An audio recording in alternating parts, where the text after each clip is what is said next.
पापा? दिशा कितनी देर कर दी?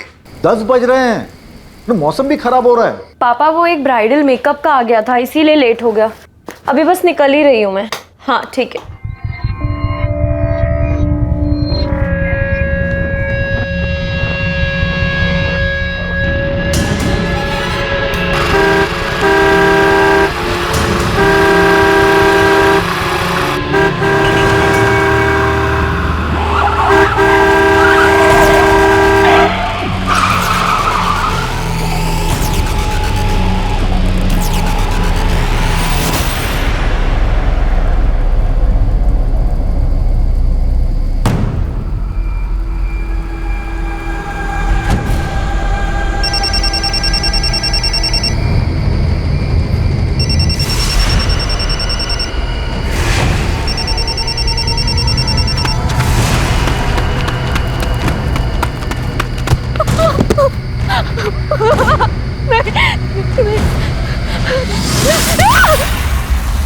हर जख्म का मरहम होता है, दिल पर लगी ठेस का भी समाधान हो सकता है। अगर किसी घाव को बिना मरहम ऐसे ही छोड़ दिया जाए तो वो घाव नासूर बन जाता है, और अगर वो घाव रूह पर है तो पीड़ा का स्तर हद से ज्यादा बढ़ जाता है। समझदारी कहती है कि किसी भी चोट को, चाहे वो शरीर पर लगी हो या फिर दिल और दिमाग में बस गई हो, उसे नासूर बनकर घर मत करने दो।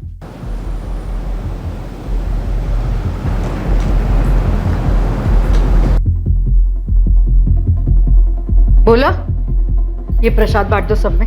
जी। उधर भी देना। अखिलेश जी, अब तो आप रिटायरमेंट ले ही लो। अर्जुन ने तो आपका सब काम संभाल लिया है। हाँ, बात सही है, सारा काम अर्जुन ही देख रहा है। अंकल, मैं बस पापा के काम में हाथ बटा रहा हूँ, सीख रहा हूँ। सारा काम तो अभी भी यही करते हैं। सुषमा, बस खाना लगा ही रही हूँ, खाकर जाना।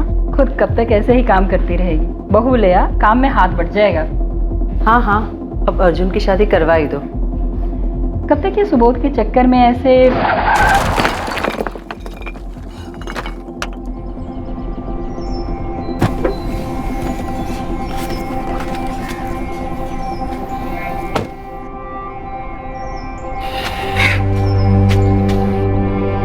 सुबोध, ये कोई वक्त है आने का? हाँ? तुम्हें बताया था पूजा सुबह 8 बजे से।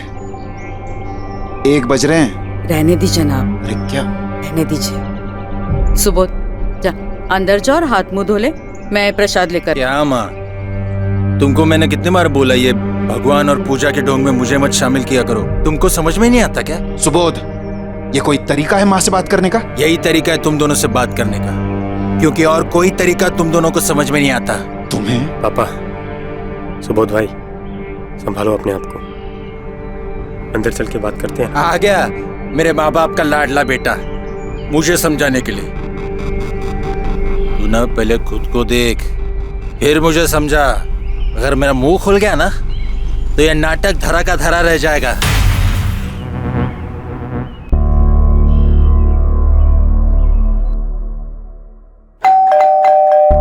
अरे आ रही हूँ भाई, क्यों इतनी घंटी मार रहे हो?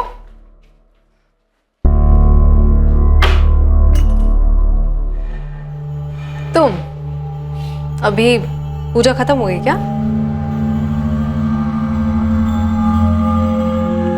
जब से आए हो परेशान लग रहे हो। घर पे कुछ हुआ है क्या? नहीं, कुछ नहीं। तुमने हमारे बारे में घर पे बात की? अर्जुन, हमें कभी ना कभी तो घर पे बताना पड़ेगा ना कि हम शादी कर चुके हैं। बता दूंगा यार, पहले सुबोध भाई की हरकतों से फुर्सत तो मिले सबको। सुबोध भाई फिर पी कर आए थे? सारे मेहमानों के सामने ही शुरू हो गए। होश में ही नहीं होंगे। पूरे होश में थे यार। अगर मेरा मुंह खुल गया ना तो यह नाटक धरा का धरा रह जाएगा। छोड़ो, अभी किसी और चीज के बारे में बात करते हैं प्लीज। किस बारे में बात करनी है तुम्हें?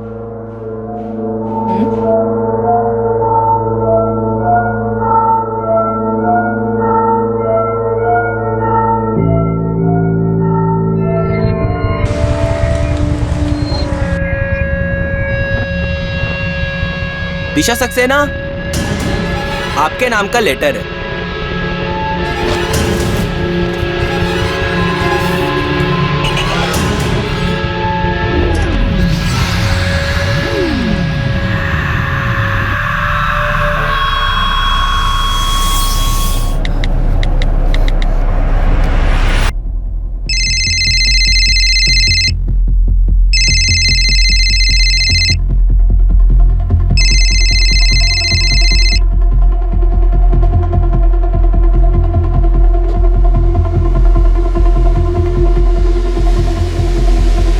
कहीं जा रहे हो?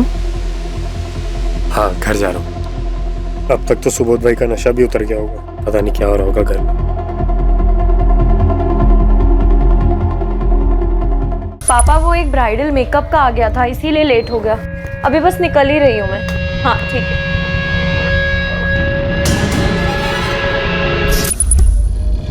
हाँ पापा बोलो। कहाँ पहुंचे? बस पापा आ रहा हूँ मैं, 20-25 मिनट में पहुँच जाऊँगा। अच्छा पापा मैं अभी फ़ोन रखता हूँ ना, मैं अभी ड्राइव कर रहा हूँ।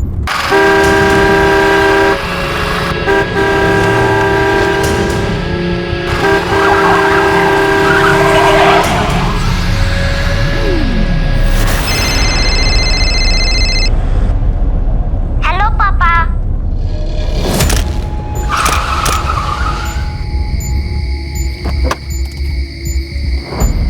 कौन है बेवकूफ?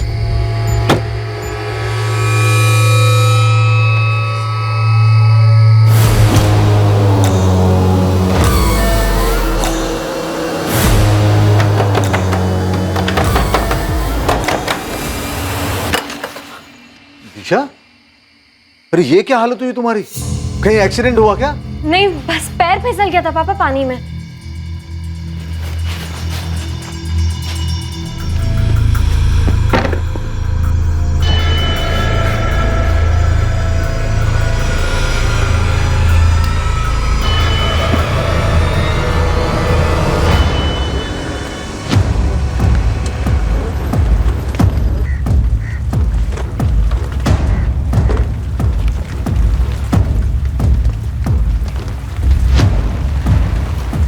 विक्टिम का नाम अर्जुन लांबा है, उम्र 28 साल। इसकी कार से इसका वॉलेट मिला है।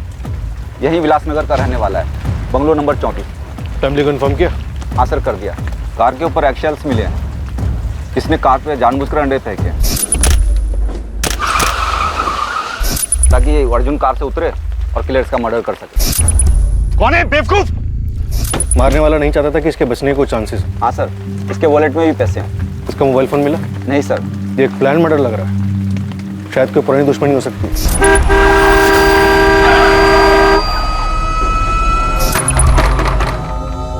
दिशा, दिशा बेटा उठ जा, 9 बज गए। क्या हुआ बेटा? नींद नहीं हुई क्या? हुई ना पापा, सोई थी मैं तो। बेटा बहुत थकी हुई लग रही हो तुम। चलो बाहर आ जाओ, मैंने कॉफी बनाई है। आप चलिए ना, मैं बस 5 मिनट।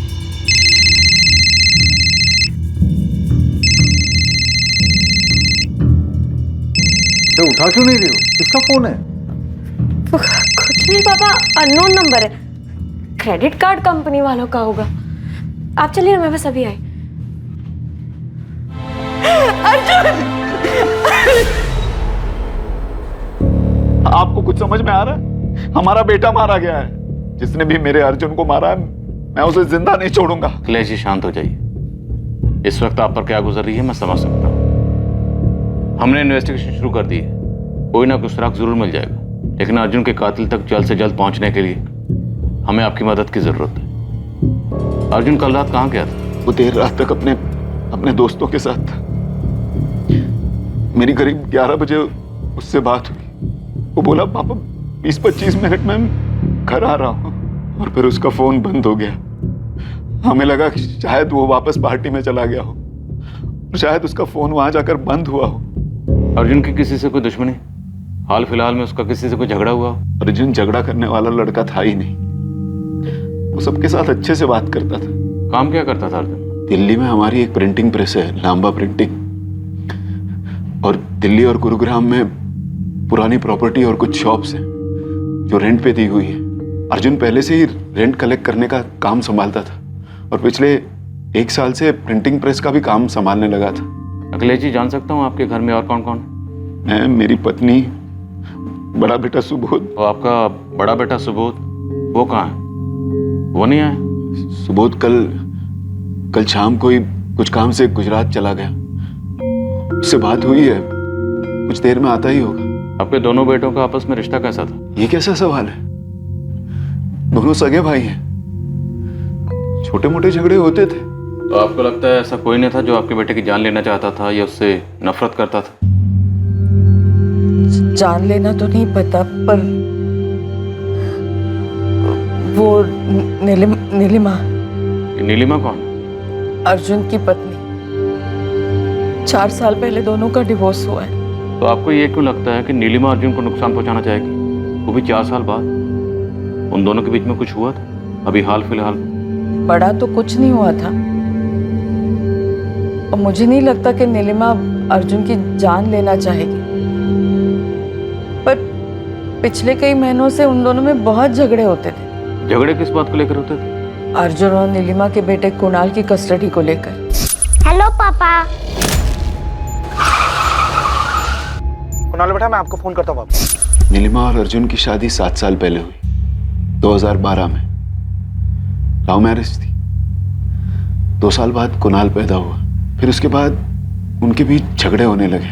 4 साल पहले नीलिमा कुणाल को लेकर घर छोड़कर चली गई। नीलिमा तुम क्या कर रही हो? तुम ऐसे नहीं जा सकते हो नीलिमा। मैं जा सकती नहीं, मैं जा रही हूँ और कुणाल को भी साथ लेके जा रही हूँ। ऐसे मत कर बेटा, तू इस घर की बहू है, अर्जुन की पत्नी है। लोग क्या कहेंगे? मुझे लोगों की कोई परवाह नहीं है, जिसको जो बोलना है वो बोले, लेकिन अब इस घर में मेरा दम घुटना, मैं नहीं रह सकती। उसे लगता था कि हम उसकी जिंदगी में ज्यादा दखल अंदाजी कर रहे थे, लेकिन हमारा अर्जुन इस बात के लिए तैयार नहीं था।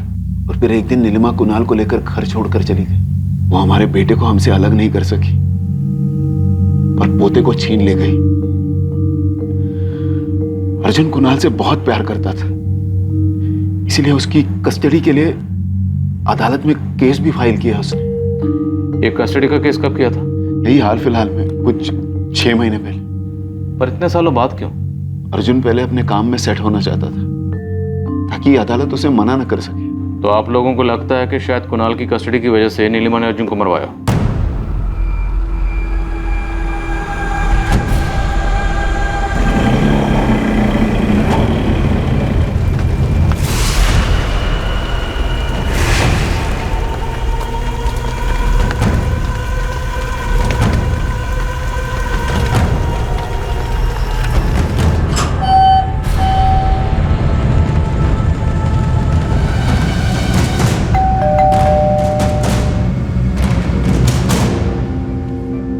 नीलिमा अंडा जी, आपसे कुछ बात करनी। ऐसा कैसे हो सकता है? अर्जुन, मुझे तो यकीन ही नहीं हो रहा कि अर्जुन, उसके पापा मम्मी तो ठीक है ना?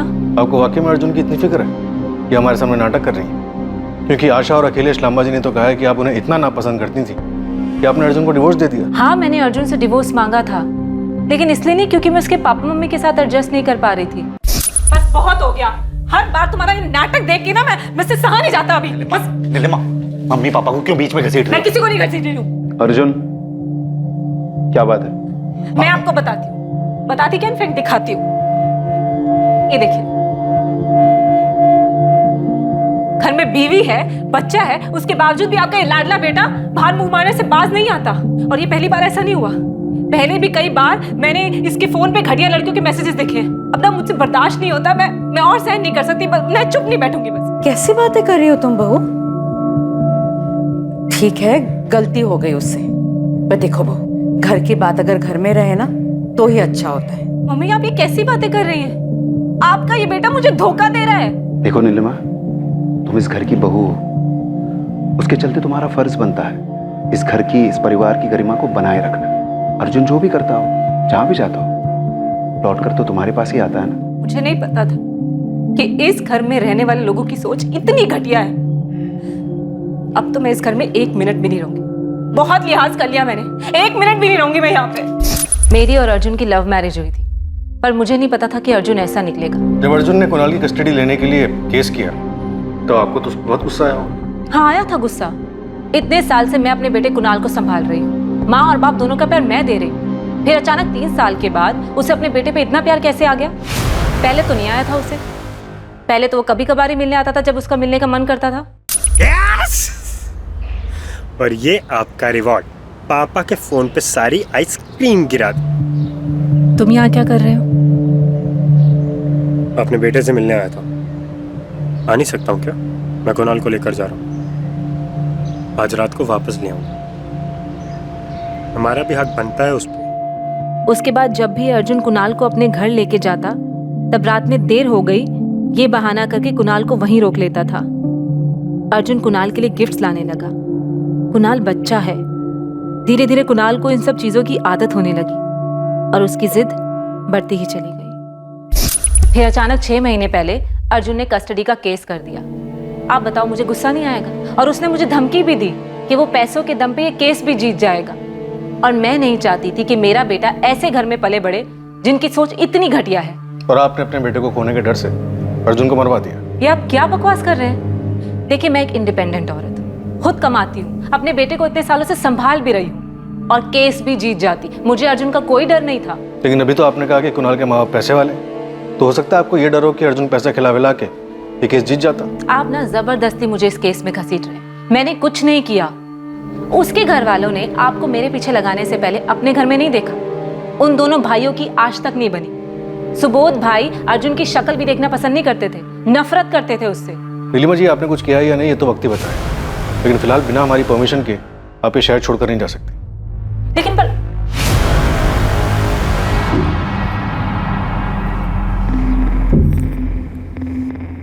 हेलो लिसन, अभी ना पुलिस घर पर आई थी। तुम ऐसा करो, सब कुछ बंद कर दो और कुछ टाइम के लिए शहर से गायब हो जाओ, ठीक है? चलो मैं रखती हूँ, बाद में फोन करती हूँ। हाँ, बाय। सर, ये अर्जुन के माँ बाप तो उसको श्रवण कुमार बता रहे थे, लेकिन उसकी एक्स वाइफ तो उसके अफेयर्स की डिटेल्स दे रही थी। बता रही थी लांबा फैमिली में काफी टेंशन थी दोनों भाइयों में। पड़ोसी से पता करो ये दोनों भाइयों वाली बात में कितनी सच्चाई है, और ये भी पता करो ये बड़ा भाई सुबोध वो गुजरात से लौटा या नहीं। Okay sir.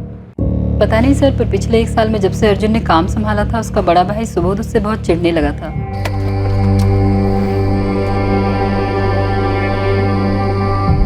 भाई रुको, छोड़ो मुझे तुमसे कोई बात नहीं करनी। तुम जाओ अपने मम्मी पापा के पास जाओ, वैसे भी उनको तुम्हारे अलावा कोई दिखता नहीं। भाई छोड़ो, बात सुनो ना भाई। तो क्या सुबोध अपने भाई की तरह किसे चलता था? पता नहीं, पर लगता तो ऐसे ही था। और अर्जुन की एक्स वाइफ नीलिमा? वो लड़की तो बिल्कुल गलत थी, बहुत ही शक्की मिजाज की थी। नीलिमा को अपने सास ससुर के साथ रहना भी नहीं था। बेचारा अर्जुन कब तक ये सब बर्दाश्त करता। उमेश भाई, अगर अर्जेंट नहीं होता तो मैं आपको इतनी रात को फोन करती क्या? मुझे कैसे भी करके अपना पार्लर बेचना है बस। मुझे पता है कि इस वक्त उसका दाम कम मिलेगा, लेकिन जो भी मिलेगा मुझे चलेगा। आप प्लीज मुझे जल्द से जल्द बताइए। हाँ पापा। बेटा, तू अपना पार्लर बेच रही है? क्यों? ये एकदम से क्या हुआ? एकदम से नहीं पापा, वो मैं काफी टाइम से सोच रही थी। दरअसल ना उस एरिया में पार्लर अच्छा चल नहीं रहा है, तो मैंने सोचा कि वहाँ से बेचकर किसी और एरिया में खोल लेती हूँ। हाँ, पर बताया नहीं तूने। अभी तो बस उमेश भाई से बात हुई है ना, मैं आपको बताने ही वाली थी। बेटा, तुम परेशान दिख रही हो। पापा ऐसा कुछ नहीं है, मैं बिल्कुल परेशान नहीं हूँ, एकदम ठीक हूँ। आप परेशान मत होइए।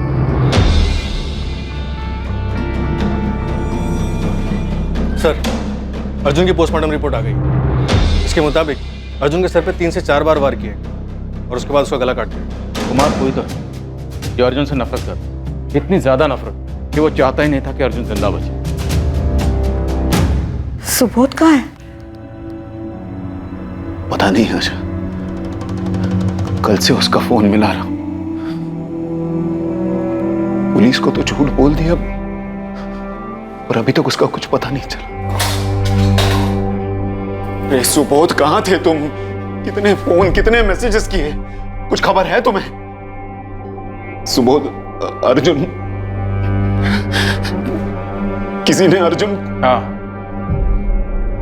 पता चला। तुम पीकर? अब तो होश में आ जाओ बेटा। इस तरह पी कर अपनी जान दे दोगे क्या? चलो, अर्जुन के मरने का कुछ तो फायदा हुआ। अब आप लोग मेरी परवाह तो कर रहे हैं। तुम दोनों मेरे लिए हमेशा बराबर रहे हो, लेकिन पता नहीं तुम अर्जुन से इतनी नफरत क्यों करते हो कि उसके मरने के बाद भी तुम्हें दुख नहीं हो रहा। देखा पापा, जब अपने पे बीतती है ना, तब ये दुख दर्द सबका एहसास होता है। सुबोध, मुझे सच सच बता, पिछले 2 दिनों से कहा था तू? कहीं तेरे अर्जुन के साथ कोई झगड़ा तो नहीं हुआ ना? साहब, वो पुलिस आई है। सुबोध लांबा, हम तुम्हारा इंतजार कर रहे थे। तुम हमसे मिलने आए नहीं, तो हमने सोचा हम ही तुम्हें लेने आ जाएं। सुबोध, तुम्हारे पापा का कहना है कि तुम बिजनेस के सिलसिले में 2 दिन के लिए गुजरात गए थे। तुम गुजरात में थे? अब जब मेरे पापा ने आपको सब कुछ बता ही दिया है तो फिर आप मुझसे क्यों पूछ रहे हैं? और कुछ पूछना है आपको? हमने सुना कि अर्जुन और तुम्हारे बीच जमती नहीं थी। मेरी किसी के साथ नहीं जमती, न माँ से, न पापा से, और ना ही मेरे भाई अर्जुन से। लोगों का कहना है कि तुम अर्जुन से नफरत करते थे क्योंकि अर्जुन बिजनेस में तुमसे ज्यादा सक्सेसफुल था। क्या बकवास कर रहे हो आप? बकवास पुलिस वाले नहीं करते, बल्कि जो बकवास करता है ना, उससे सीधी बात निकलवाते। तुम अर्जुन से नफरत करते थे क्योंकि बिजनेस में तुमसे कहीं ज्यादा सक्सेसफुल था। तुम्हारे पापा भी तुमसे ज्यादा अर्जुन पर ट्रस्ट करते थे। तुम्हें जलन तो होती होगी, बड़े भाई तुम, और सारा बिजनेस संभालता था अर्जुन, इसलिए तुमने अर्जुन को रास्ते से हटा दिया। क्योंकि अर्जुन के जाने के बाद सब कुछ तुम्हारा, माँ बाप का प्यार, बिजनेस, सब कुछ। कहानी अच्छी बना लेते हो आप लोग, पुलिस वाले जो हो। कहानी बनाना, छोटे दावों को सच में बदलना आप लोगों का काम ही है। पर सर, आप मुझे नहीं फंसा पाओगे। अगर मैं ये कह भी दूं कि मैं अर्जुन से नफरत करता था तो भी नहीं। सर, आपको मेरे पापा के हैसियत का अंदाजा नहीं। वो किसी को भी खरीद सकते हैं, इसलिए वो मुझे जेल नहीं जाने देंगे। इसलिए आपका और मेरा वक्त जाया करना बंद कीजिए और जाके उस किलर को ढूंढिए जिसने अर्जुन का खून किया है। अब मैं जाऊं? लेकिन याद रखना, अर्जुन के मर्डर से अगर तुम्हारा कुछ भी लेना देना हुआ तो तुम्हारी ये सारी गलतफहमियां 1 सेकंड में दूर हो जाएंगी।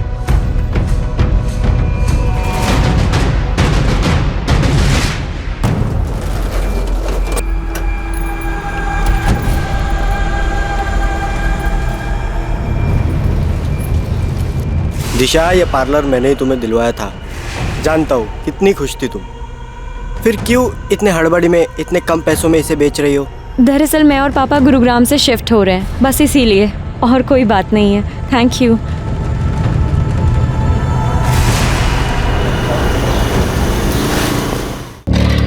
सर, हमने पता किया, अर्जुन का मर्डर जिस रोड पर हुआ था वो बैक रोड है, जंगल के पास।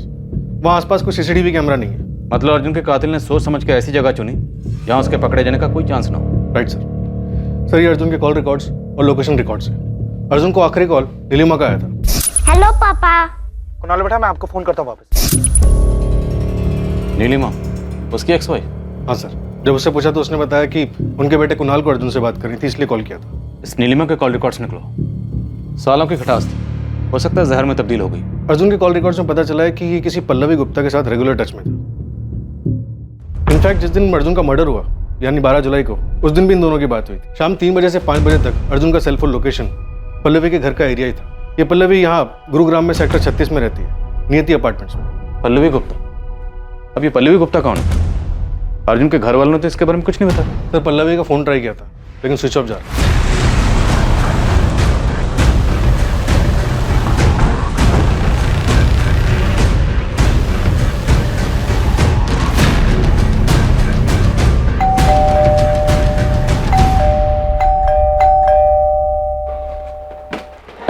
ये पल्लवी गुप्ता यहीं रहती है? हाँ सर। कुछ बता सकती है वो कहाँ गई है?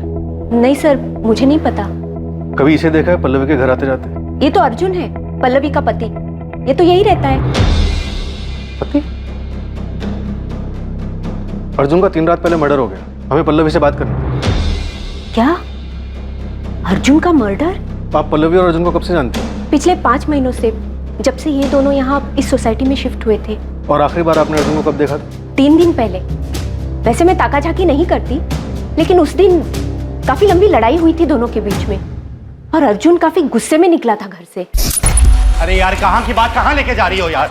मैं घर जा रहा हूँ, अपना दिमाग शांत कर लेना, तब बात करेंगे। अर्जुन रुको। मेरे पास तुम्हारी ये बेकार की बातों के लिए ना टाइम नहीं है। एक तो मैं ऑलरेडी परेशान हूँ और ऊपर से तुम्हारे बेतुके सवाल है। सच सच बताओ, तुम मेरे पीठ पीछे क्या क्या कर रहे हो? बस यार, तुम्हें जो समझना है ना तुम समझो, मुझे कोई फर्क नहीं पड़ता। ठीक है, जो मैं समझ रही हूँ वो सच निकला ना तो बहुत पछताओगे तुम। मुझे लगा था आम कहा सुनी है हस्बैंड वाइफ के बीच में, पर आप बोल रहे हैं कि उसी रात अर्जुन का मर्डर हो गया। ये सुनकर अजीब लग रहा है सर।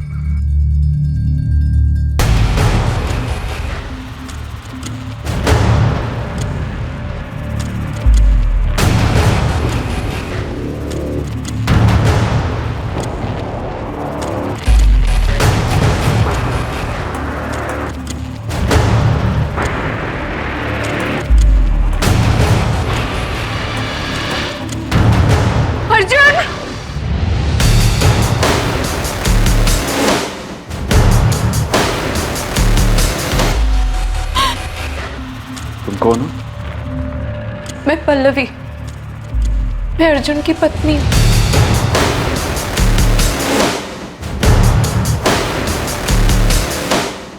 ये लड़की झूठ बोल रही है।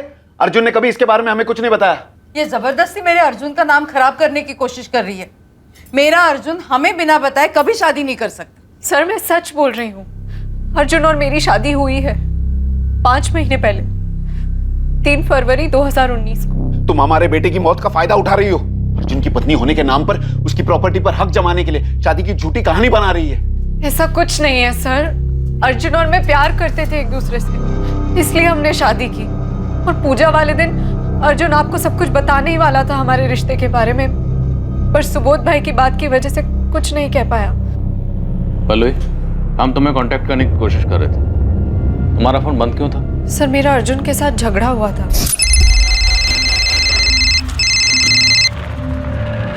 Hi baby, I am missing you. तुम घर से कब निकल रहे हो? हेलो, कौन बोल रहा है?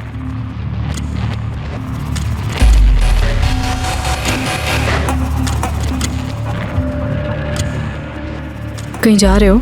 हाँ घर जा रहा हूँ। अब तक तो सुबोध भाई का नशा भी उतर गया होगा, पता नहीं क्या हो रहा होगा घर में। सच सच क्यों नहीं कहते कि किसी किरण से मिलने जा रहे हो?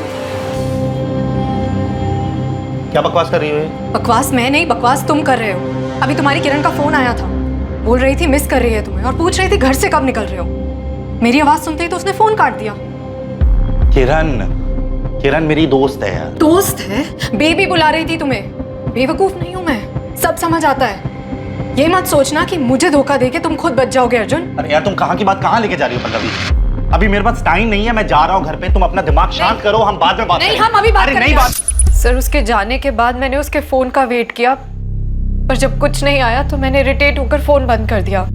आज सुबह जब मैंने फोन ऑन किया तो मेरी फ्रेंड का कंडोलेंस मैसेज आया था सर। तो 12 जुलाई की दोपहर के बाद तुम्हारी अर्जुन से कोई बात नहीं हुई? नहीं सर, कोई बात नहीं हुई। पल्लवी, तुम झूठ बोल रही हो।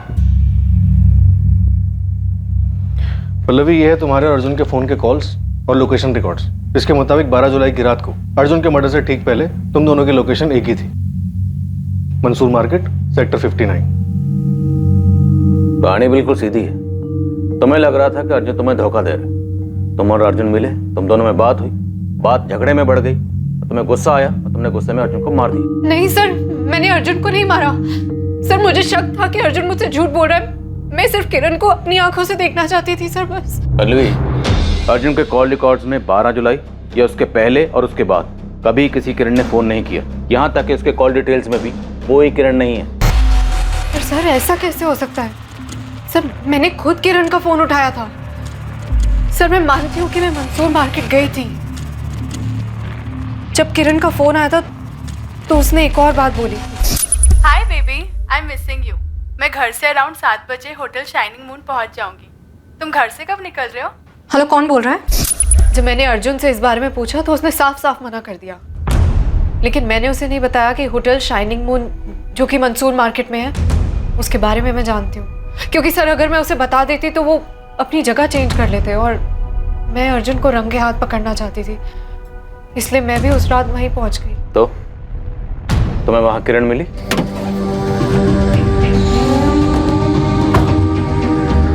आराम से घर नहीं जाना। हाँ ठीक है, पहले वहां चलो। तुम क्यों आए हो इधर? नहीं सर, मुझे वहाँ अर्जुन के साथ कोई किरण नहीं मिली। वो सुबोध भाई के साथ थे, वो लोग किसी बात पर लड़ रहे थे। पर आप लोगों ने तो कहा था कि सुबोध उसी शाम को गुजरात निकल गया था। ये लड़की झूठ बोल रही है सर। सुबोध गुजरात में ही था, मैं सच कह रहा हूँ। मैंने आपसे कभी नहीं कहा कि मैं गुरुग्राम में नहीं था। मेरे पापा ने आपसे झूठ बोला, आप उन पे इल्जाम लगाइए ना। तुम्हारे पापा का कहना है कि वो तुम्हें बचाना चाहते थे। उन्हें लगता था कि तुम फंस जाओगे, क्योंकि तुम्हारा और अर्जुन का अक्सर झगड़ा होता था। सही कहा उन्होंने, मुझे अर्जुन बिल्कुल पसंद नहीं था। उस रात होटल शाइनिंग मून में तुम और अर्जुन लड़ क्यों रहे थे? मैं उस होटल में पीने के लिए गया था। पता नहीं है अर्जुन ने कैसे मुझे देख लिया और फिर शुरू हो गया इज्जत, खानदान वगैरह वगैरह। बस इसी बात को लेकर हमारे बीच झगड़ा शुरू हो गया था। उसके बाद मैं किसी को बिना बताए हमारे छतरपुर वाले फार्म हाउस पे चला गया था। पता नहीं मेरा फोन भी कैसे ऑफ हो गया था। नेक्स्ट डे जब मेरी आंख खुली तब मैंने फोन ऑन किया और तब मुझे अर्जुन के बारे में पता चला। या फिर तुम दोनों भाइयों में झगड़ा हद से ज्यादा बढ़ गया। तुम पहले से नशे में थे, उसी नशे की हालत में तुम फार्म हाउस से बाहर निकले। तुमने अर्जुन का पीछा किया। अर्जुन को सुनसान सड़क पर देखकर तुम दोनों भाइयों में आपस में झगड़ा हुआ। झगड़ा हद से ज्यादा बढ़ गया और तुमने अर्जुन का मर्डर कर दिया। उसके बाद तुम वापस फार्म हाउस पर आ गए। हाँ, हो सकता है, लेकिन अगर आपको ऐसा लगता है तो फिर साबित कीजिए ना। नहीं, मुझसे और नहीं हो रहा है। मैं यहाँ नहीं रह सकती। ना मैं यहाँ रह पा रही हूँ, ना यहाँ से निकल पा रही हूँ। ऐसा लगता है जैसे हर वक्त कोई मेरा पीछा कर रहा है। नहीं, मैंने सोच लिया है कि अब मैं यहाँ और नहीं रह सकती। मुझे बस यहाँ से निकलना है। कुछ भी कर लो, तुम मुझसे नहीं बच सकती।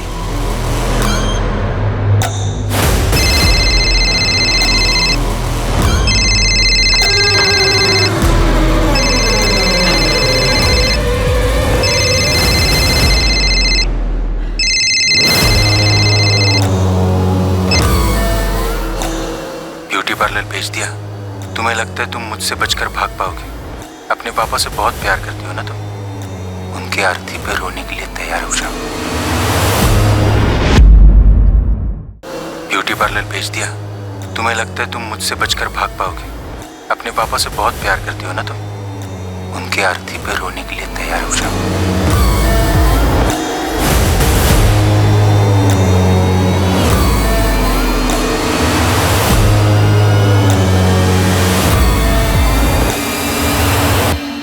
अर्जुन के मर्डर का केस दिन ब दिन और भी उलझता जा रहा था। आखिर उसे किसने मारा था? कुणाल की वजह से नीलिमा ने, या फिर शक की वजह से पल्लवी ने, या फिर इन सब के पीछे सुबोध था जो खुलेआम अर्जुन से नफरत करने का दावा कर रहा था। और इस सब से अलग सुबोध और दिशा के बीच क्या चल रहा था? क्या दिशा का अर्जुन की मौत से कोई रिश्ता था, या फिर ये कहानी ही दूसरी थी? सवाल कई थे लेकिन जवाब अब भी नजर नहीं आए थे। सर, एक बड़ा ब्रेक थ्रू सामने आया नीलिमा के बारे में।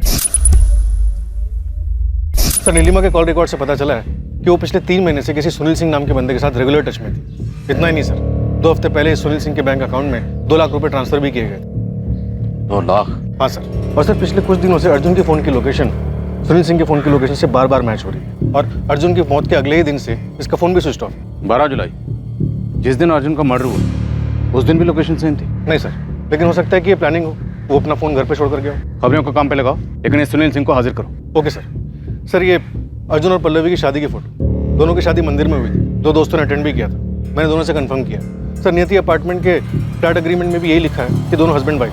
इनफैक्ट अर्जुन के बैंक अकाउंट से ही फ्लैट का किराया भी जाता था। और पल्लवी ने जिस किरण का जिक्र किया था, उसके बारे में कुछ पता चला? सर, अर्जुन के पिछले 6 महीने के CDR चेक किया, उसमें तो कोई करंट नहीं मिली। लगता तो नहीं है कि पल्लवी झूठ बोल रही है। CDR में कुछ भी नहीं मिला, ऐसा कैसे हो सकता?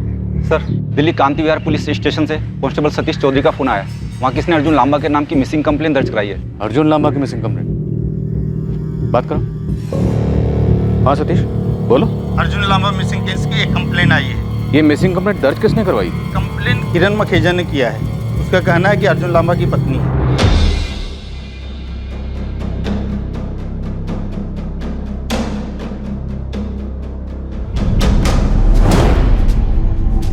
तो आप अर्जुन लांबा की पत्नी हैं? जी सर, मेरा नाम किरण मखेजा है। मैं दिल्ली में रोहिणी में रहती हूँ अपनी माँ के साथ, और अर्जुन के साथ करीब 1 साल से साथ हूँ। और अभी हम लोग ने 2 महीने पहले ही छुपकर शादी कर ली है। छुपकर शादी क्यों? सर, अर्जुन चाहता था कि वो अपने काम में सेटल हो जाएगा, फिर मेरी माँ से मेरा हाथ मांग लेगा। पर सर, मैं और इंतज़ार नहीं करना चाहती थी, इसलिए हमने डिसाइड किया कि हम शादी के बाद अभी किसी को नहीं बताएंगे। पर सर, 3 दिन हो गए और अर्जुन से बात नहीं हो पा रही है अभी। आप अर्जुन से आखिरी बार कब और कहाँ मिली थी? 12 जुलाई की रात होटल शाइनिंग मून में हमने साथ में डिनर किया था। फिर वहाँ से मैं दिल्ली वापस आ गई। उसके बाद मेरी उससे कोई बात नहीं हो पाई। पर सर, आप लोग इतने सारे सवाल क्यों पूछ रहे हैं? 12 जुलाई को अर्जुन के फ़ोन पर दिन में आपने कॉल किया था, दूसरी तरफ से किसी फीमेल ने फ़ोन उठाया था? हाँ, शायद उसकी माँ ने फ़ोन उठाया था, इसलिए मैंने तुरंत फ़ोन कट कर दिया। हमें अर्जुन के कॉल रिकॉर्ड्स में आपका नंबर नहीं मिला, तो क्या अर्जुन आपसे किसी दूसरे नंबर से बात करता था? हाँ सर, अर्जुन के पास 2 नंबर है, मैं एक ही नंबर पे कॉल करती थी। सर, अब तो मुझे बताइए कि अर्जुन कहाँ है? आप लोग को मिला क्या? 12 जुलाई को अर्जुन का मर्डर हो गया।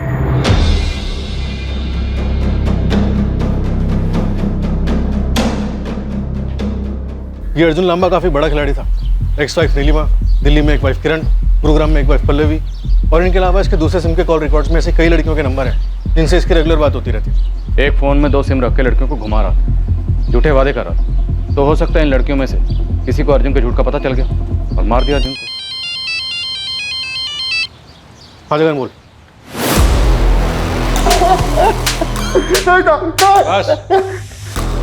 बोल बोल। हाँ सर, नीलिमा जी ने मुझे पैसे दिए थे, वो अर्जुन को मारने के लिए।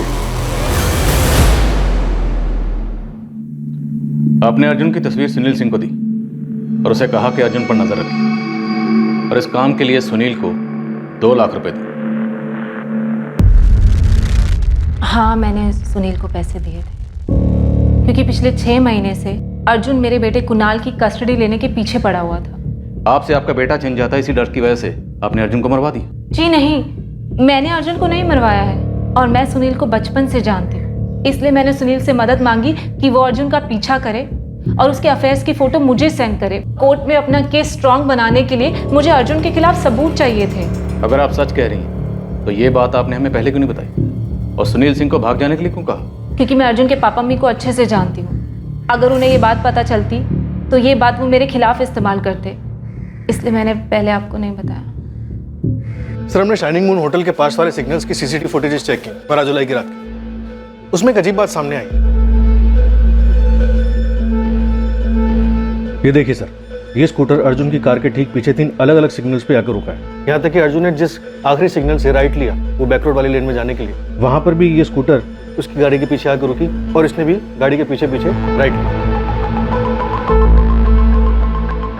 चंदमान आरटीओ गया सर स्कूटी की डिटेल्स निकलवाने की। जो भी इस स्कूटर का ऑनर है उसका अर्जुन के कत्ल से कोई ना कोई ताल्लुक जरूर है, पक्का।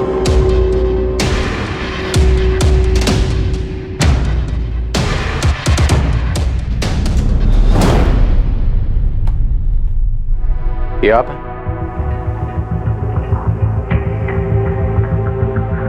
जी हाँ। मनोहर जी, आप इस गाड़ी का पीछा क्यों कर रहे हैं? सर, मैं भला इस गाड़ी का पीछा क्यों करने लगा? ये मेरे घर का रास्ता है, मैं अपने घर जा रहा था। मनोहर जी, पिछले 3 ट्रैफिक सिग्नल से आप इस गाड़ी के पीछे हैं। सर, ये सिर्फ एक इत्तेफाक है, मुझे कुछ नहीं पता, मैं बस अपने घर जा रहा था। सर, अब ये मनोहर कहाँ से बीच में आ गया? मुझे तो लग रहा है वाकई में इत्तेफाक है। हो सकता है कुमार, क्योंकि अर्जुन को मारने का मोटिव उसके बड़े भाई सुबोध, पल्लवी, किरण, नीलिमा सबके पास है, लेकिन ये मनोहर, इनका तो अर्जुन के साथ दूर दूर तक कोई ताल्लुक नजर नहीं आ रहा। पर फिर भी इतना बड़ा इत्तेफाक क्या सच में हो सकता है? सर, अर्जुन लांबा के खिलाफ बनसोली थाने में एक केस दर्ज है। क्या केस है? सर, आज से कुछ 1.25 साल पहले इस अर्जुन लांबा के खिलाफ रेप की कंप्लेंट फाइल की गई थी। Rape case? किसने फाइल किया था? दिशा कसाना, इसकी वाइफ थी। इस अर्जुन का कैरेक्टर को समझ में नहीं आ रहा। एक तरफ अपने माँ बाप का एक आज्ञाकारी बेटा, दूसरी तरफ इतना रंगीन मिजाजी, और अब ये रेप केस। और केस करने वाली कौन? दिशा कसाना। और सर ये देखिए, इसके बाप का नाम क्या है? मनोहर कसाना। ये दिशा कसाना के फादर मनोहर कसाना 3 सिग्नल क्रॉस करके अर्जुन की कार का पीछा कर रहे, और अब ये कंप्लेंट। नो कुमार, ये महज इत्तेफाक नहीं हो सकता। सर, ये सिर्फ एक इत्तेफाक है, मुझे कुछ नहीं पता। मनोहर कसाना और दिशा कसाना दोनों को थाने बुलाओ तुरंत। सर, दिशा तो नहीं आ सकती। क्यों?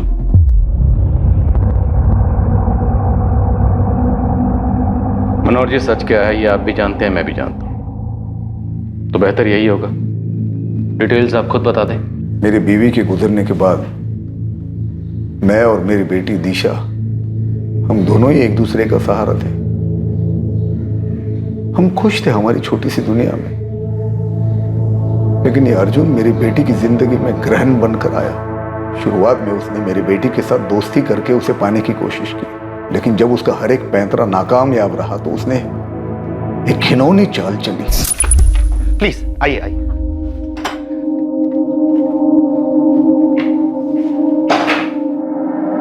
अर्जुन, आप तो कह रहे थे आपकी बहनों को मेहंदी लगवानी है, पर यहाँ तो कोई भी नहीं है। आप प्लीज 2 मिनट बैठिए, वो आने वाले हैं।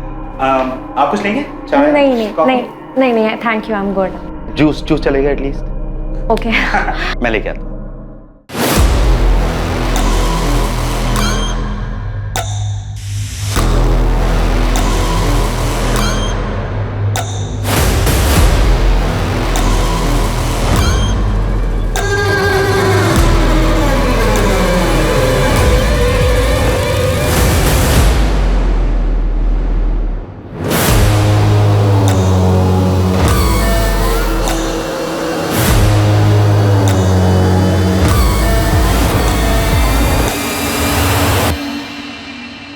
बेहोश करके उसने मेरी बेटी का रेप किया और फिर उसे ब्लैकमेल करने लगा कि उसके साथ शादी कर ले, वरना मेरी बेटी की अश्लील फोटो वो इंटरनेट पे डाल देता। अर्जुन के दबाव में आकर उसने शादी भी कर ली थी। ये बात मुझे उस दिन पता चली थी। मैंने अर्जुन के खिलाफ पुलिस कंप्लेंट दाखिल कर दी। पुलिस ने उसे कस्टडी में ले लिया। हम दोनों इस हादसे को भुलाकर आगे बढ़ना चाहते थे और अर्जुन और उसके परिवार वाले हमारी मुश्किलों को बढ़ाने पर तुले हुए थे। सर, उन लोगों ने दिशा के ऊपर अर्जुन लांबा पर गलत आरोप लगाकर उसकी बदनामी करने के लिए मानहानि का केस कर दिया। उनका दावा था कि दिशा ने रेप का झूठा आरोप लगाया था सर, जबकि अर्जुन ने उससे शादी की थी। और फिर अर्जुन के भाई सुबोध ने उसे डराना धमकाना शुरू कर दिया। हमने इसके खिलाफ पुलिस कंप्लेंट भी किया, लेकिन बार बार यही बात आती रही कि अर्जुन तो उस वक्त शहर में था ही नहीं, क्योंकि दिशा को डराने धमकाने का काम सुबोध किया करता था ताकि अर्जुन के ऊपर कुछ ना आए। और पुलिस भी हमारी बात नहीं मान रही। मेरे भाई के खिलाफ जो तुमने कंप्लेंट लिखवाई है वो वापस लोगी या नहीं? दिशा इतना डर गई थी कि उसे घर से बाहर भी नहीं जाना था, यहाँ तक कि उसने अपना पार्लर भी बंद कर दिया। वो बार बार उस पर केस वापस लेने के लिए दबाव डाल रहे थे, लेकिन दिशा ने मना कर दिया। दिशा को यह केस साबित करना था ताकि वो इस शादी से कानूनी तौर पे बाहर निकल सके। अपने पापा से बहुत प्यार करती हो ना तुम, उनकी अर्थी पे रोने के लिए तैयार हो जाओ। पापा, पापा मुझे बहुत डर लग रहा है। बेटा तू चिंता मत कर, मैं सब ठीक कर दूंगा। पुलिस स्टेशन जाके मैं बात करता हूँ। ठीक है पापा, आप अपना ख्याल रखना। हाँ, पुलिस स्टेशन से मुझे पता चला कि एक दिन पहले ही दिशा ने अपनी कंप्लेंट वापस ले ली है। दिशा, दिशा तुमने कंप्लेंट वापस क्यों ली? दिशा, अरे दिशा तुम फोन भी नहीं उठा रहे हो, कमाल है।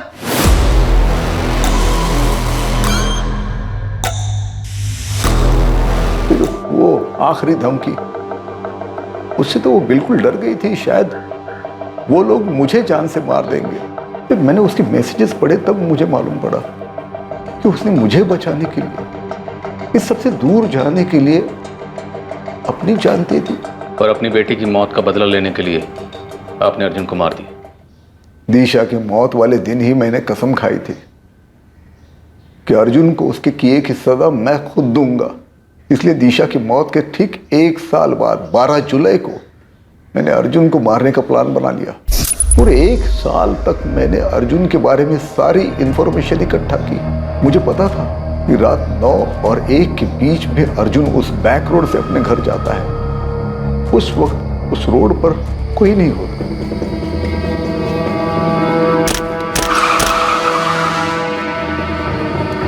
अरे बेवकूफ, क्या मजाक है? मैंने अर्जुन को मार दिया, उसका फोन तोड़ा और पानी में फेंक दिया। सर, अर्जुन को मारने का मुझे कोई अफसोस नहीं है। सुबोध के खिलाफ तो हम एक्शन लेंगे ही, और अर्जुन ने जो आपकी बेटी दिशा के साथ किया वो गलत था, सरासर गलत। ये सच है कि जिन हालात से आप गुजरे हैं, जो तकलीफ आपको हुई है, उसका एहसास सिर्फ आपको ही हो सकता है। लेकिन मनोहर जी, सच ये भी है कि मुजरिम को सजा देने का काम कानून का है, आपका नहीं। कानून को अपने हाथ में लेकर आप भी कानून के मुजरिम बन गए। मैं उस मनोहर को नहीं छोड़ूंगा, उसे फांसी दिलवा कर ही रहूंगा। उसने मेरे अर्जुन को, अर्जुन के खून के जिम्मेदार मनोहर जी नहीं, आप है पापा।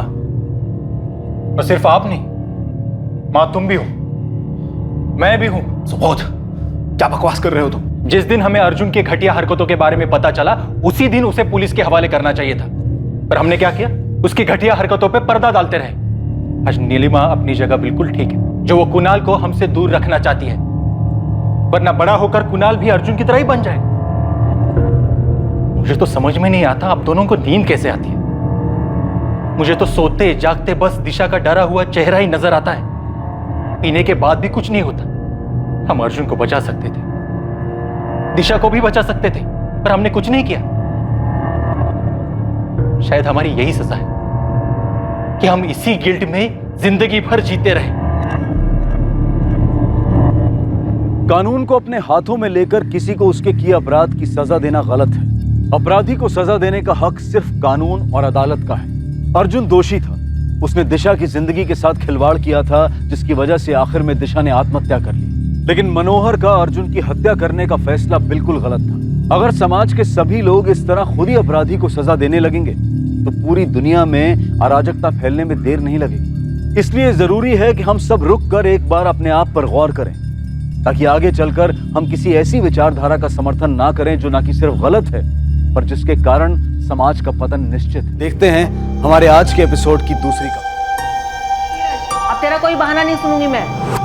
काजल नाम है, फोटो देख ले, संडे को इनके घर जाना है।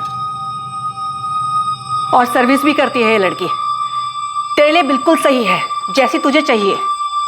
बेटा तेरा काम तो सेटल हो गया ना, तो अब लाइफ में भी सेटल हो जा। देखिए आप दोनों अभी भी सीरियल में जी रहे हैं। ना तो मैं किसी लड़की को देखने जा रहा हूँ, ना किसी से शादी कर रहा हूँ। 29 साल का हो गया है, फिर कब करेगा? देख धीरज, कितनी भी कोशिश कर ले, हिना इस घर में नहीं आएगी, मतलब नहीं आएगी। तो आप भी सुन लीजिए, हिना नहीं आएगी तो आप कितनी भी कोशिशें कर लीजिए, मैं किसी और लड़की से शादी नहीं करूंगा, कभी भी नहीं। अब्बू मुझे नहीं सुननी किसी की तारीफ, मैं शादी करूंगी तो सिर्फ धीरज से। तो तू भी ये बात सुन ले हिना, धीरज से तेरा निकाह कभी नहीं होगा। तुझे इतनी आजादी दी इसलिए नहीं कि तू हमारे ही सर पर चढ़कर बैठेगी। जिद तो करेगी और भुगतेगी हम। बेटा मजहब मायने रखता है। अब्बू मेरे लिए सबसे ज्यादा सिर्फ धीरज मायने रखता है। और हम मायने नहीं रखते तेरे लिए। मैं, अम्मी, अब्बू, इतनी खुदगर्जी। ये सब आपका किया धरा है। कहा था मत चढ़ाओ इतना, और बढ़ाओ इसे। अब ये हमारी नाक कटवाएगी। किसी की नाक नहीं कटी है अम्मी। और अब्बू, मेरा मजहब मेरा ईमान है, और मेरा ईमान इतना कमजोर नहीं है कि किसी ऐसे आदमी के साथ निकाह करने पे हिल जाए जो किसी और मजहब में मानता हो। मैं निकाह करूंगी तो सिर्फ धीरज से, इसलिए आप लोग अपना ये इमोशनल खेल बंद कीजिए। तो ठीक है, कर लेना तो उस हिना से शादी, लेकिन मेरे मरने के बाद। माँ तो मैं फिर कभी शादी ही नहीं करूंगा।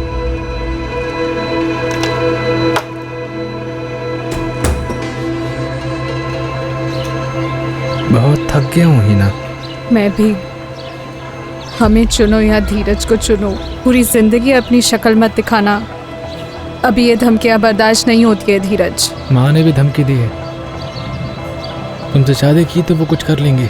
कभी सोचा नहीं था कि लाइफ में ये सब भी देखना पड़ेगा। आज स्टॉक मार्केट बहुत ऊपर चढ़ा, क्लाइंट से अच्छी खासी ब्रोकरेज मिली है, सब खुश थे। मेरे लिए इन सब खुशियों के कोई मायने ही नहीं है। हिना पता नहीं ये सब लोग हमें एक साथ जीने भी देंगे या नहीं। अगर साथ जीने नहीं देंगे तो जिंदगी जीने का क्या मतलब है धीरज? ऐसे में हमारे पास एक होने का सिर्फ एक ही रास्ता है हिना, हम एक साथ मर जाते हैं। उन्हें प्रॉब्लम तो हमारे एक साथ जीने से है ना।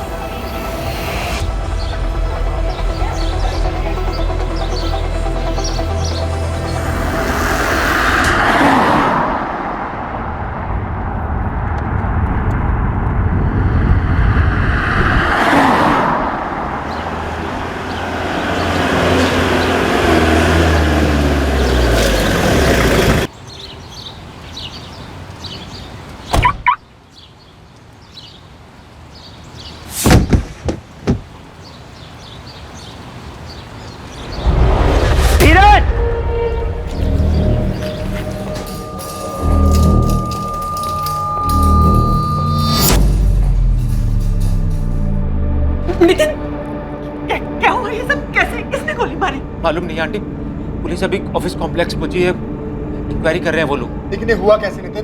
किसने मारा? पता नहीं अभिनव, मैं जस्ट अपनी गाड़ी से उतरा, धीरज को गिरा हुआ देखा। धीरज कैसा है?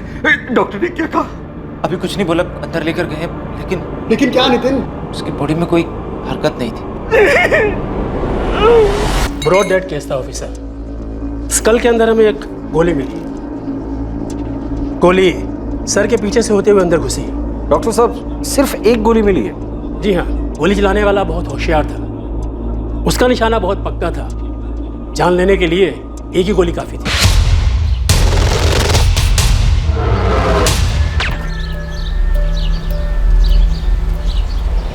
तुझे पता नहीं चला गोली कहाँ से चली? नहीं सर, गोली चलने की तो आवाज ही नहीं आई। हमने सिर्फ धीरज सर को गिरते हुए देखा। आप किसी से ही पूछ लो।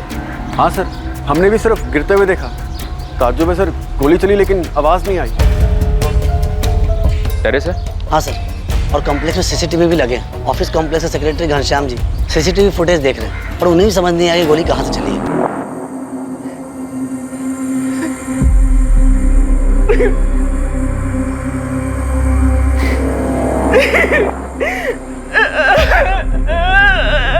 धीरज और हिना ने साथ आत्महत्या का प्लान बनाया।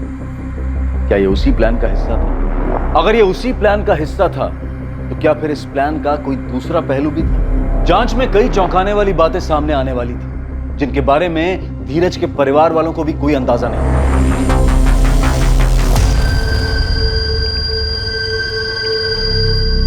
हाय रशिका, तुम्हें कुछ पता चला? कोई कॉल या मैसेज? किसका कॉल या मैसेज? वो धीरज को गोली लगी है। हाँ? कहाँ हुआ ये रशिका? हाँ? बोलो, बता क्यों नहीं रही हो? धीरज के पार्टनर नितिन का मैसेज आया था मुझे, इसलिए तुम्हें बताने को था। धीरज इज नो मोर। हिना धीरज को गोली मार दी गई। ये खास वजह जो आप लोगों को पता है। धीरज का है। हाँ? तुम यहाँ पर खबरदार, जो मेरे बच्चे के पास जाने की कोशिश भी की तो जो कुछ भी हुआ सिर्फ इसकी वजह से हुआ। इसने मारा सिर्फ मेरे बच्चे को। खूनी है ये सर, खूनी है, इसने मारा मेरे बच्चे को।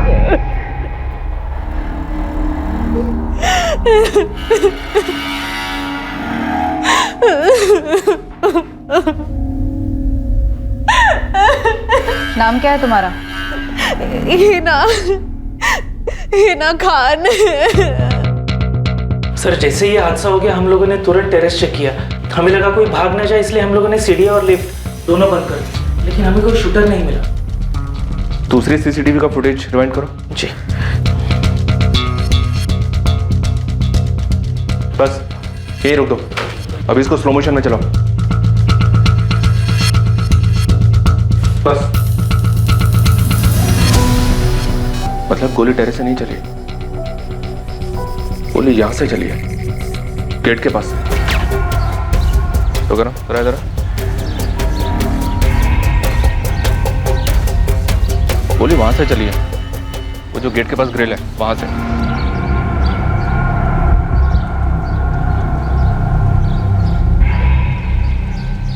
घनश्याम जी, इस तरफ कोई सीसीटीवी नहीं है? नहीं सर, उस तरफ तो कोई नहीं है। तुम्हारी ड्यूटी तो यहीं पर है, फिर भी तुमने नहीं देखा? सर मेरी ड्यूटी गेट पर है और मेरा ध्यान भी उस तरफ रहता है। मुझे पता ही नहीं चला गोली कहाँ से चली। मतलब गोली चलाने वाले को पता था कि तुम्हारा ध्यान उस तरफ रहता है और यहाँ कोई सीसीटीवी नहीं है। तनुश्री, तुषार, तुम दोनों धीरज के ऑफिस में काम करते हो ना? जी सर। Yes sir. कोई अंदाजा है तुम लोगों को ये काम किसने किया होगा? टाइम और स्पॉट चूज करके गोली मारी गई। तुम्हारे बॉस धीरज का तो रूटीन होगा ना, उसी टाइम पे आना और गाड़ी यहाँ पार्क करना। सर धीरज सुबह 8:45 तक ऑफिस पहुंच जाते थे और हम लोग भी स्टॉक मार्केट खुलने के 45 मिनट पहले तक ऑफिस पहुंच जाते हैं। ये कोई 8:30 तक। सर रोज मंडे टू फ्राइडे धीरज इसी समय पर आते थे, लेकिन हमें इस बात का बिल्कुल आइडिया नहीं है कि ये सब किसने किया होगा। मेरा बेटा धीरज और हिना दोनों आपस में शादी करने की जिद पर अड़े हुए थे। हिना और उसकी फैमिली ने मारा सर मेरे बच्चे को। कितकी जी, हीना और उसकी फैमिली से हम जरूर पूछताछ करेंगे। नहीं सर, ऐसे पूछताछ करने से नहीं बताएंगे वो। सर उन्हें जेल में डालकर उनकी हड्डियां तोड़ दीजिए। उस हिना ने पता नहीं क्या किया, मेरे बच्चे को 5 साल से अपने वश में कर रखा था। पता नहीं ऐसा कौन सा जादू कर रखा था कि मेरा बेटा कुछ भी करता था तो समझ में नहीं आता था उसे। अबू, अब देखिए मैं। हाँ बेटा। सुना आपने? धीरज को किसी ने गोली मार दी है। क्या बात कर रहा है तू? पुलिस का फोन आया था मुझे, पूछताछ के लिए बुला रहे हैं। एहस, किसने मारा धीरज को? मुझे क्या मालूम अबू। केतकी जी ने ऐसा क्यों कहा कि तुमने और तुम्हारी फैमिली ने मिलकर धीरज को मार डाला? मुझे नहीं पता मैम, वो ऐसा क्यों कह रही है। मैं और धीरज तो अभी हनीमून की प्लानिंग कर रहे थे। हनीमून? वो दोनों तो अपने जीवन को खत्म करने के बारे में सोच रहे थे, उस जीवन को जिसमें वो चाह कर भी एक नहीं हो पा रहे थे, इसलिए एक साथ मरना तय किया था। ऐसे में सवाल उठता था कि ये हनीमून की बात कहां से आई। क्या हिना झूठ बोल रही है? 2 महीने पहले हम सुसाइड प्लान करने का सोच रहे थे, हम थक चुके थे अपने परिवारों से। मजहब अलग होने के वजह से उन्हें हमारी शादी मंजूर ही नहीं थी। 5 सालों से हमने हमारे घर वालों को मनाने की बहुत कोशिश की। उनका भरोसा तोड़कर अपनी जिंदगी नहीं बसाना चाहते थे। 1 मिनट है ना, तुमने कहा कि तुम दोनों 2 महीने पहले सुसाइड प्लान कर रहे थे। नहीं किया, अच्छी बात है। फिर तुम कह रही हो कि तुम दोनों हनीमून का प्लान बना रहे थे। जब तुम्हारी शादी में इतनी मुश्किल थी तो फिर हनीमून का प्लान कैसे बन रहा था? क्योंकि हमारे जिद और हमारे प्यार के खातिर हमारे परिवारों ने हार मान ली थी। केतकी, तुम्हारा बेटा जो है ना, तुमसे ज्यादा जिद्दी है। जिद की भी कोई हद होती है रमेश। शबाना, अयाज, मैं हीना के साथ हूँ। क्या कह रहे हो अप्पू? हीना की जिद हमारा जीना मुहाल कर देगी। की तरह आप भी बावले हो गए हैं क्या? हमारी बेटी किसी और मजहब के लड़के से निकाह करेगी? अरे ये सोच भी कैसे लिया आपने? मैं अपनी बेटी को खोना नहीं चाहता शबाना। तो क्या उसके लिए अपना ईमान कुर्बान कर दे? हरगिज़ नहीं। नहीं मतलब नहीं। हीना इस घर में बिल्कुल नहीं आ सकती। अगर वो इस घर में आई ना तो इस घर से मेरी अर्थी उठेगी। और हीना से शादी नहीं हुई ना तो धीरज भी अपनी जान देने के लिए तैयार है। अपनी अहम, अपनी जिद को थोड़ा साइड में रख करके सोचो। अरे किसी को तो झुकना पड़ेगा ना।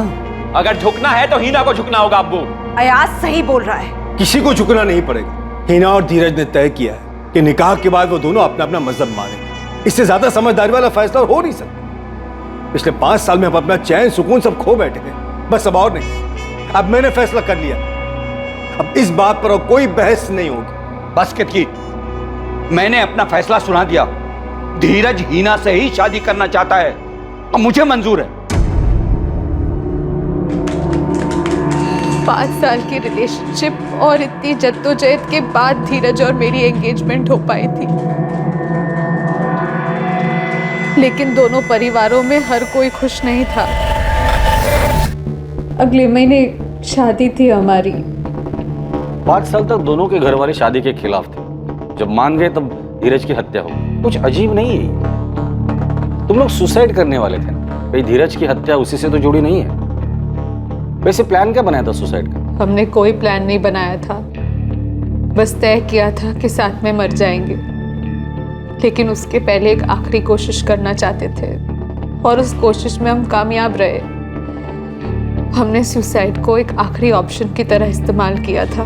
तो फिर एंगेजमेंट के बाद भी धीरज की मम्मी धीरज की हत्या के लिए तुम्हारी फैमिली को क्यों जिम्मेदार बता रही है? सर, मुझे सच में नहीं पता वो ऐसा क्यों कर रही है।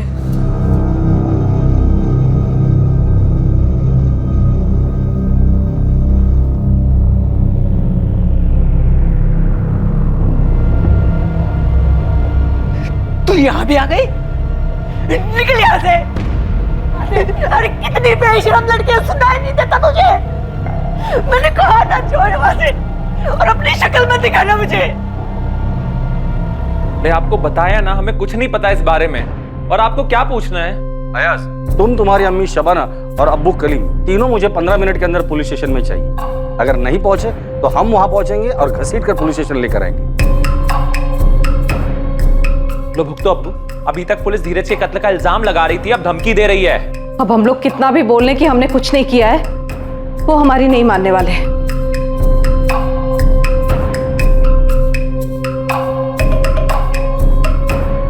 क्या जरूरत थी आज? क्यों? आपको वाकई में लगता है कि धीरज का कत्ल मैंने करा है? क्या धीरज शाह की हत्या के पीछे कोई साजिश थी? कोई ऐसी साजिश जिसमें उसके और हिना के रिश्ते से जुड़ी नाराजगियों को बड़ी आसानी से जोड़ा गया? 5 सालों का प्यार और उसके खिलाफ 2 परिवार, क्या यही वो कंधा था जिस पर रखकर गोली चलाई गई? हिना से पता चला कि आप शबाना जी और अयाज तुम इस रिश्ते से खुश नहीं थे। खुश एक बहुत छोटा लफ्ज है। हम खफा थे, खफा। पर बाप बेटी की जिद को दिल पर पत्थर और आंख पे पट्टी बांधकर मान लिया था हमने। कलीम खान, आपके चेहरे से साफ दिखाई दे रहा है कि आपको सब कुछ पता है। तो आपके यहाँ से तो किसी ने... सही बात है, जैसे इनके चेहरे पे लिखा हुआ है कि मैंने ही सुपारी दी थी धीरज को मारने की। और आप चेहरे पे क्यों जा रही है? तो इल्जाम लगा चुके कि मैंने किया है। तो तू ही बता दे, किसको सुपारी दी थी तूने? आप पता लगाओ, इन्हें भी सुकून पड़ जाएगा।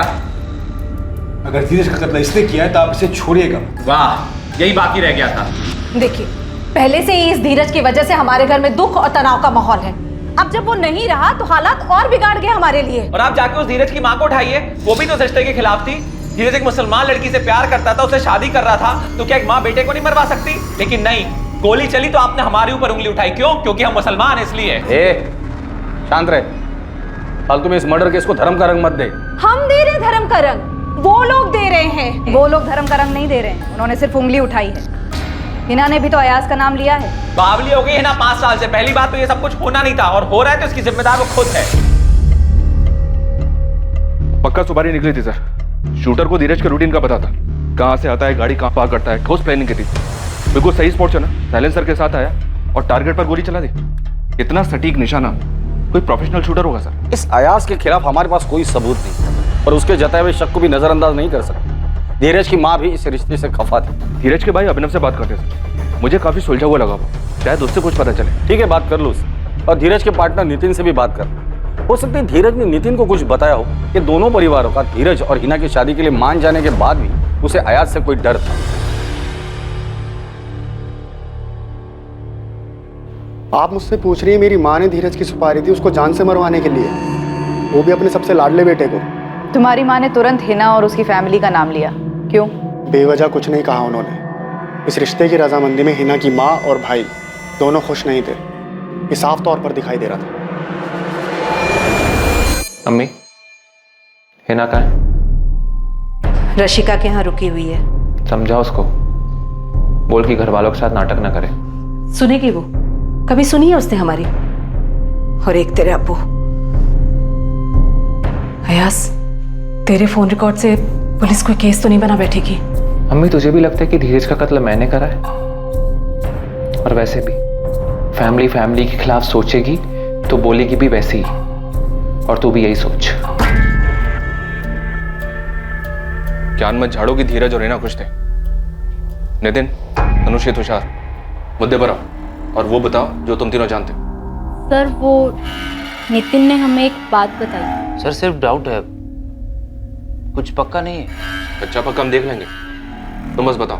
सर, थोड़ा कंफ्यूज्ड हूँ।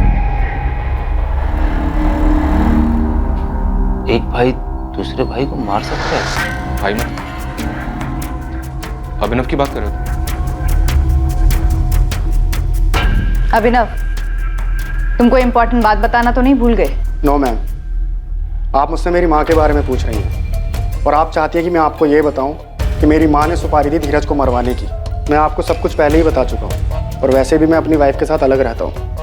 मैं सिर्फ इतना जानता हूँ कि माँ ऐसा नहीं कर सकती। काम क्या करते हो तुम? स्टॉक ब्रोकर हूँ मैं भी, अलग ऑफिस है मेरा। अभी यहाँ तुम्हारा कोई स्टाफ नहीं है, बताओ क्या बात है? धीरज से धंधा अलग होने के बाद अभिनव काफ़ी नाराज़ था। कौन सा धंधा? ये स्टॉक ब्रोकिंग वाला? हाँ सर, 2 साल पहले तक दोनों पार्टनरशिप में काम करते थे, फिर अलग हो गए दिल में कड़वाहट लेकर। फिर मैं धीरज का पार्टनर बना। ऐसे बात करेगा तू अपने भाई से? अभिनव, धंधा रिश्ता देख कर नहीं चलता है। बिजनेस में सबसे पहले प्रॉफिट मायने रखता है। अंदाजे हर बार सही नहीं होते हैं, और ऐसा पहले भी होता आया है जब हमारे किसी स्टॉक ने अंदाजे के हिसाब से परफॉर्म ना किया हो। अभिनव, पर मैं ऐसे तुम्हारे अंदाजे पर पैसे नहीं गवा सकता हूँ। मैं? इस बिजनेस में हमसे मैं कैसे हो गया? मैं इसलिए क्योंकि इस बिजनेस में 70% इन्वेस्टमेंट मेरा है। इतना बड़ा कैपिटल मैं लेकर आया था, पैसे मेरे खर्च हो रहे हैं। और वैसे भी कंपनी चलाने के जो तुम्हारे आइडियाज है ना, वो पुराने हो चुके हैं। मार्केट की समझ नहीं है तुम्हें? मुझे समझ नहीं है मार्केट की? हाँ, नहीं है, क्योंकि तुम्हारे पुराने तौर तरीकों से अब काम नहीं चलता है। आज के टाइम पे मार्केट में ज्यादा एक्सपीरियंस नहीं, बल्कि फंड्स को संभालने के लिए नॉलेज चाहिए। जाना है तो जाओ, लेकिन ये फालतू के इमोशंस यहाँ मत दिखाओ। अभिनव ने धंधा ही अलग नहीं किया, बल्कि अपनी वाइफ के साथ दूसरे घर में भी रहने चला गया। और अब अपने भाई धीरज से बदला लिया। मुझे नहीं लगता कि धीरज को हिना के रिश्ते की वजह से कोई मार सकता है। वो झगड़ा तो पहले ही ख़त्म हो गया था। अगर इस वजह से धीरज को मारा होता तो ये काम पहले भी हो जाता। इसमें 5 साल थोड़ा लगते सर।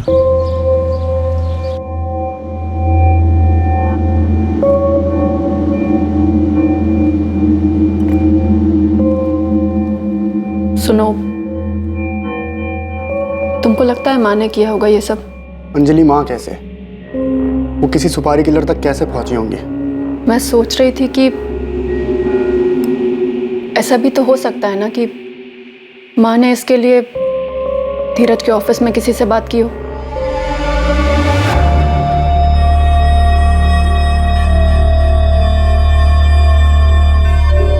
मुझे कुछ अजीब नहीं लगा। हाँ लगा तो, लेकिन मेरी बात मानते हो, इन सब चीजों से जितना दूर रहे ना उतना अच्छा है। लेकिन तुषार, नितिन ने हमें कुछ और बताया है और पुलिस को कुछ और। अरे छोड़ना, तो इतना दिमाग क्यों लगा रही है? लेकिन ये गलत है ना, और मुझे समझ नहीं आ रहा कि नितिन हिना को इतना क्यों बचा रहा है।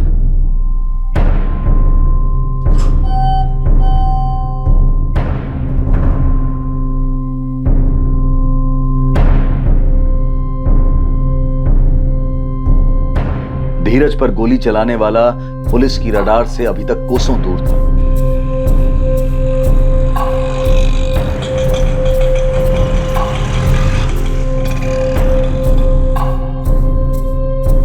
दो अगस्त 2019 की सुबह को मर्डरर बड़े आराम से धीरज के ऑफिस कॉम्प्लेक्स में पहुंचा। फिर इत्मीनान से उसने धीरज के आने का इंतजार किया।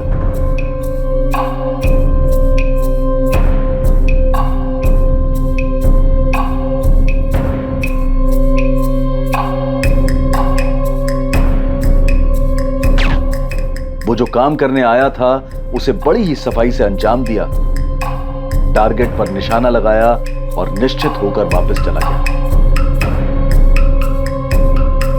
ये कत्ल आखिर किसके कहने पर अंजाम दिया गया था?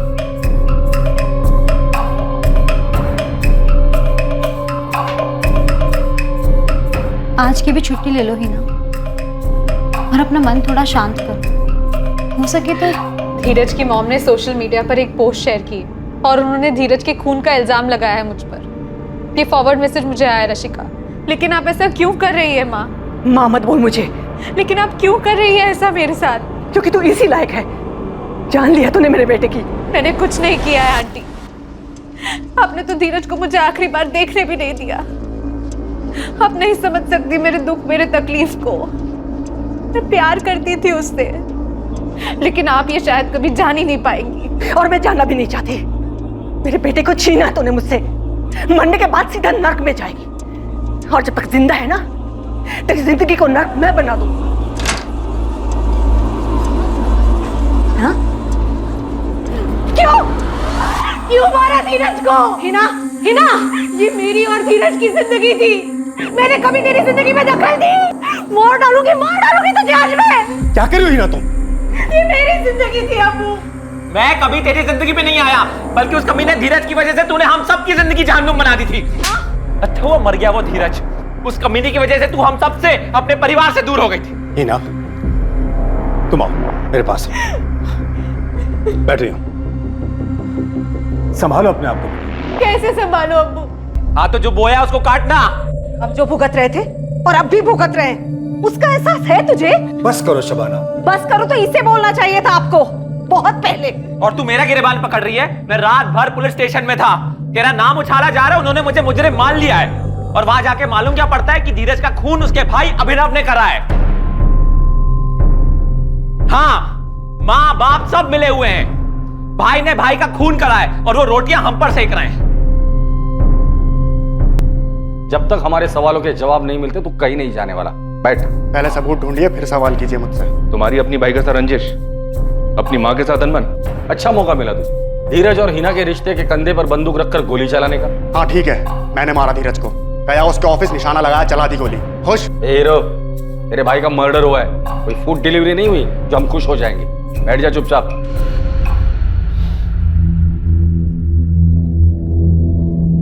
सर, हम दोनों भाइयों के बीच अनबन थी। मेरे और धीरज के झगड़े में माँ ने भी धीरज का साथ दिया था, इसलिए सर मैं अपनी माँ से खफा था। लेकिन सर मैं खफा था, हूं नहीं। हाँ, माँ अलग होना चाहता हूँ धीरज से। अभी को अपने खुद का बिजनेस स्टार्ट करना है, करने दो माँ। क्या बोल रहे तुम दोनों? दो भाई आपस में झगड़ोगे अच्छा लगता है क्या? एक ही छत के नीचे रहकर तुम दोनों अपना अपना अलग अलग काम करोगे। ये कंपनी साथ में शुरू करने की बात हुई थी ना? एक छत के नीचे नहीं माँ, मैं और अंजलि दूसरे घर में शिफ्ट हो रहे हैं। अरे ऐसी क्या बात होगी, कौन सा बड़ा झगड़ा हो गया कि हमसे पूछे बिना इतना बड़ा फैसला ले लिया तुम लोगों ने? बस 1 महीना और, मैं और अंजलि दूसरे घर में शिफ्ट हो जाएंगे। वैसे भी इसके अहंकार से थक चुका हूं मैं। अपनी कंपनी शुरू तो कर, फिर मालूम पड़ेगा कंपनी चलाना कितना मुश्किल होता है। हाँ, जैसे बिजनेस तेरे पैसों पर चल रहा था। तो नहीं चल रहा था क्या? धीरज, अभिनव, चुप हो जाओ तुम दोनों। क्या हो गया तुम दोनों को? कुछ नहीं हुआ है, जो गलत हो रहा था उसे सुधार दिया जाएगा। अब अभिनव, तुम अपने भाई के साथ ऐसा क्यों कर रहे हो? और अंजलि, तुम्हारी हिम्मत कैसे हुई इसकी बात मानने की?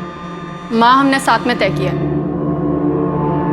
धीरज को अकेले उनका बिजनेस करने दिया जाए। वैसे भी उनका बिजनेस और हिना को पाने की कोशिश अकेले ही करे। हमारे बस में नहीं अब उनका साथ देना। एक मिनट, ये हिना का नाम बीच में क्यों आ रहा है? हिना का नाम मत लो अंजलि, वैसे भी अब बस 1 महीने की बात और है। नहीं, ये अंजलि हिना का नाम बीच में क्यों ला रही है? बस करो धीरज, ऐसी बहुत सी बातें हैं जिसे मैं बीच में लेकर नहीं आ रहा हूं। और अंजलि ने हिना का नाम लिया, उसके लिए मैं सॉरी बोलता हूं तुम्हें। ये क्या बोल कर गया धीरज? पता नहीं माँ, मुझे फर्क भी नहीं पड़ता है, करने दो उसे जो करना है। सर, मैं उस इंसिडेंट से बाहर आ चुका हूं। आज मेरे पास अपना घर है, टाइम पर EMI भर रहा हूं। सर, अगले साल बच्चे की प्लानिंग भी की है। सर, आप बताइए मेरे पास उसको मारने का क्या कारण है? तुमने कहा कि बहुत सी चीजें तुमने बीच में नहीं लाई, क्या थी वो चीज? सर, अब क्या मतलब उस बारे में बात करके? मेरा भाई अब रहा नहीं। और वैसे भी सर, धीरज और मेरे बीच जो अनबन थी वो बिजनेस को लेके ही थी। और रही बात घर छोड़ने की, तो वो घर 5 लोगों के लिए बहुत छोटा था सर। पर वो बहुत सी चीजें क्या थी अभिनव जो उस दिन तुमने नहीं कही? नितिन था सर। नितिन और धीरज दोनों बैचमेट्स थे। जब हमारा झगड़ा हुआ, मैं तभी समझ गया था सर कि धीरज मुझे आउट करके नितिन को इन करना चाहता है। और तू आउट नहीं होना चाहता? और धीरज और मेरे झगड़े के बारे में भी आपको नितिन नहीं बताया होगा सर, राइट? तुम ये कहना चाह रहे हो कि नितिन ने ये झांसा दिया? मैं कुछ कहना नहीं चाह रहा हूँ सर, मैं सिर्फ आपके सवालों के जवाब दे रहा हूँ और आपके शक को दूर कर रहा हूँ। सर, मेरे पास कोई वजह नहीं थी धीरज को मारने की, और ना ही माँ ने ऐसा किया होगा। सर, माँ को प्रॉब्लम थी तो हिना से थी, जो कि 5 सालों से थी। और सर, मेरा भाई कोई दूध पीता बच्चा नहीं था। दूध पीता बच्चा मतलब कहना क्या चाहते हो? मतलब सर, ऐसे कैसे हो सकता है कि कोई एक दिन आता है और धीरज को गोली मार देता है? सर, धीरज को कुछ तो अंदाज़ा हुआ होगा कि उसके साथ कुछ गलत हो सकता है। और हिना और नितिन, ये दोनों सबसे करीब थे उसके। तो ये कैसे हो सकता है कि उसने हिना और नितिन को कुछ ना बताया हो? बताया होता तो हिना और नितिन के पास क्या कारण था इस बात को छुपाने? अजीब है सर, ये नितिन अभिनव पे बॉल फेंक रहा है और अभिनव वापस नितिन पे बॉल फेंक रहा है। लेकिन इस नितिन के पास क्या मोटिव हो सकता है अपने ही पार्टनर को मरवाने का? धीरज को गोली लगी। हाँ, धीरज के पार्टनर नितिन का मैसेज आया था मुझे, उसने तुम्हें बताने को कहा है। लेकिन ये हुआ कैसे नितिन? किसने मारा? पता नहीं अभिनव, मैं जस्ट अपनी गाड़ी से उतरा, धीरज को गिरा हुआ देखा। सर, नितिन और धीरज के बीच पार्टनरशिप में कोई गड़बड़ हो सकती है, या फिर हिना के साथ कोई गड़बड़? सर, हिना की फैमिली के साथ अभिनव की फैमिली के भी सारे फोन रिकॉर्ड्स छान मारे, लेकिन लगता नहीं कि इसमें कुछ गड़बड़ है। ना ही कोई सस्पिशियस फोन कॉल्स हुए हैं और ना ही पैसे को लेकर कोई लेन देन की बात जिससे सुपारी किलिंग का शक। हमारे पास अभी तक शूटर्स की कोई खबर नहीं। खबरी नेटवर्क क्या कर रहा है? वो लोग भी काम पर लगे हुए हैं सर। बहुत से सुपारी डीलर्स का पता किया उन लोगों ने, लेकिन धीरज के नाम की सुपारी निकालने की मार्केट में कोई खबर नहीं है। हिना के भाई अयाज को भी ठीक से चेक किया, लगता नहीं कि उसका इसमें कुछ हाथ होगा। लेकिन किसी ना किसी का तो हाथ जरूर है। एक काम कर सकते हैं सर, ये नितिन और हिना, इन दोनों से अलग अलग पूछते हैं। अभिनव का शक बेवजह नहीं होगा। धीरज ने इन दोनों को कुछ ना कुछ तो बताया होगा। अगर धीरज ने नितिन और हिना को कुछ बताया होगा तो ये लोग हमसे क्यों छुपा रहे हैं?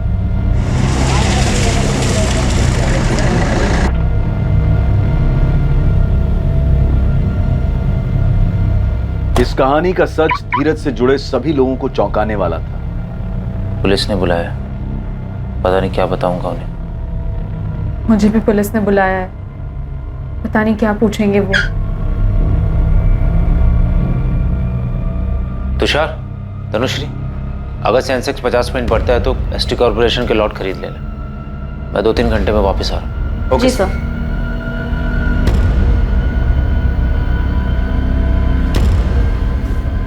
तुषार, नितिन का चेहरा देखा तुमने?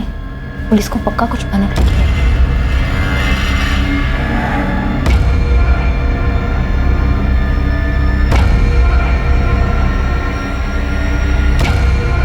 5 साल का रिश्ता हिना और धीरज के बीच, क्या इस रिश्ते में तनाव आ गया था?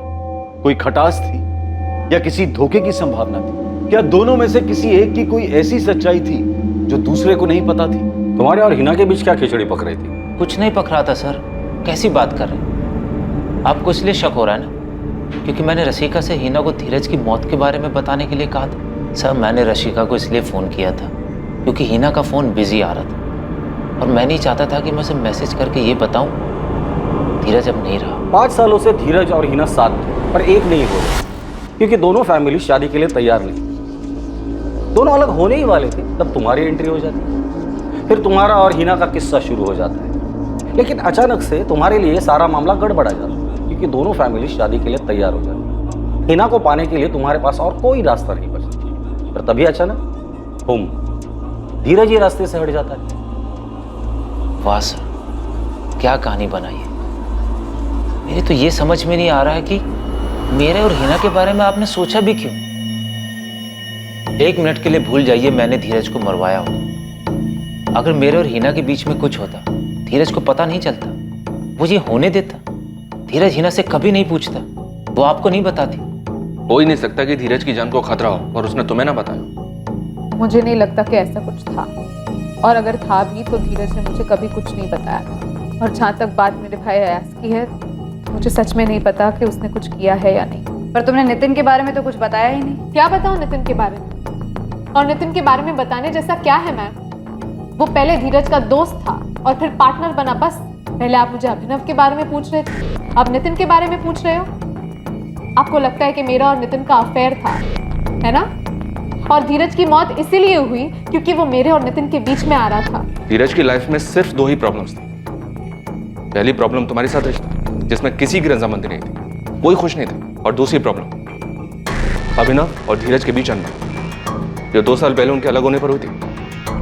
अब इन दोनों ही प्रॉब्लम्स में हमें धीरज के कत्ल का कोई सुराग नहीं मिला। तो मैं क्या करूं सर? मैंने उस शख्स को खोया है जिससे मैं सबसे ज्यादा प्यार करती थी।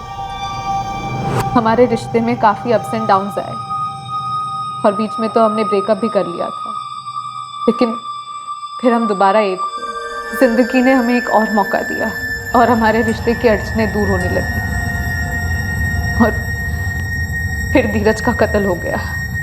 तुमने भी कहा था कि तुम दोनों का ब्रेकअप हो गया था। हाँ हुआ था। अब आपको डेट, प्लेस, टाइम सब चाहिए? बिल्कुल चाहिए। कब हुआ था ब्रेकअप? 2 साल पहले।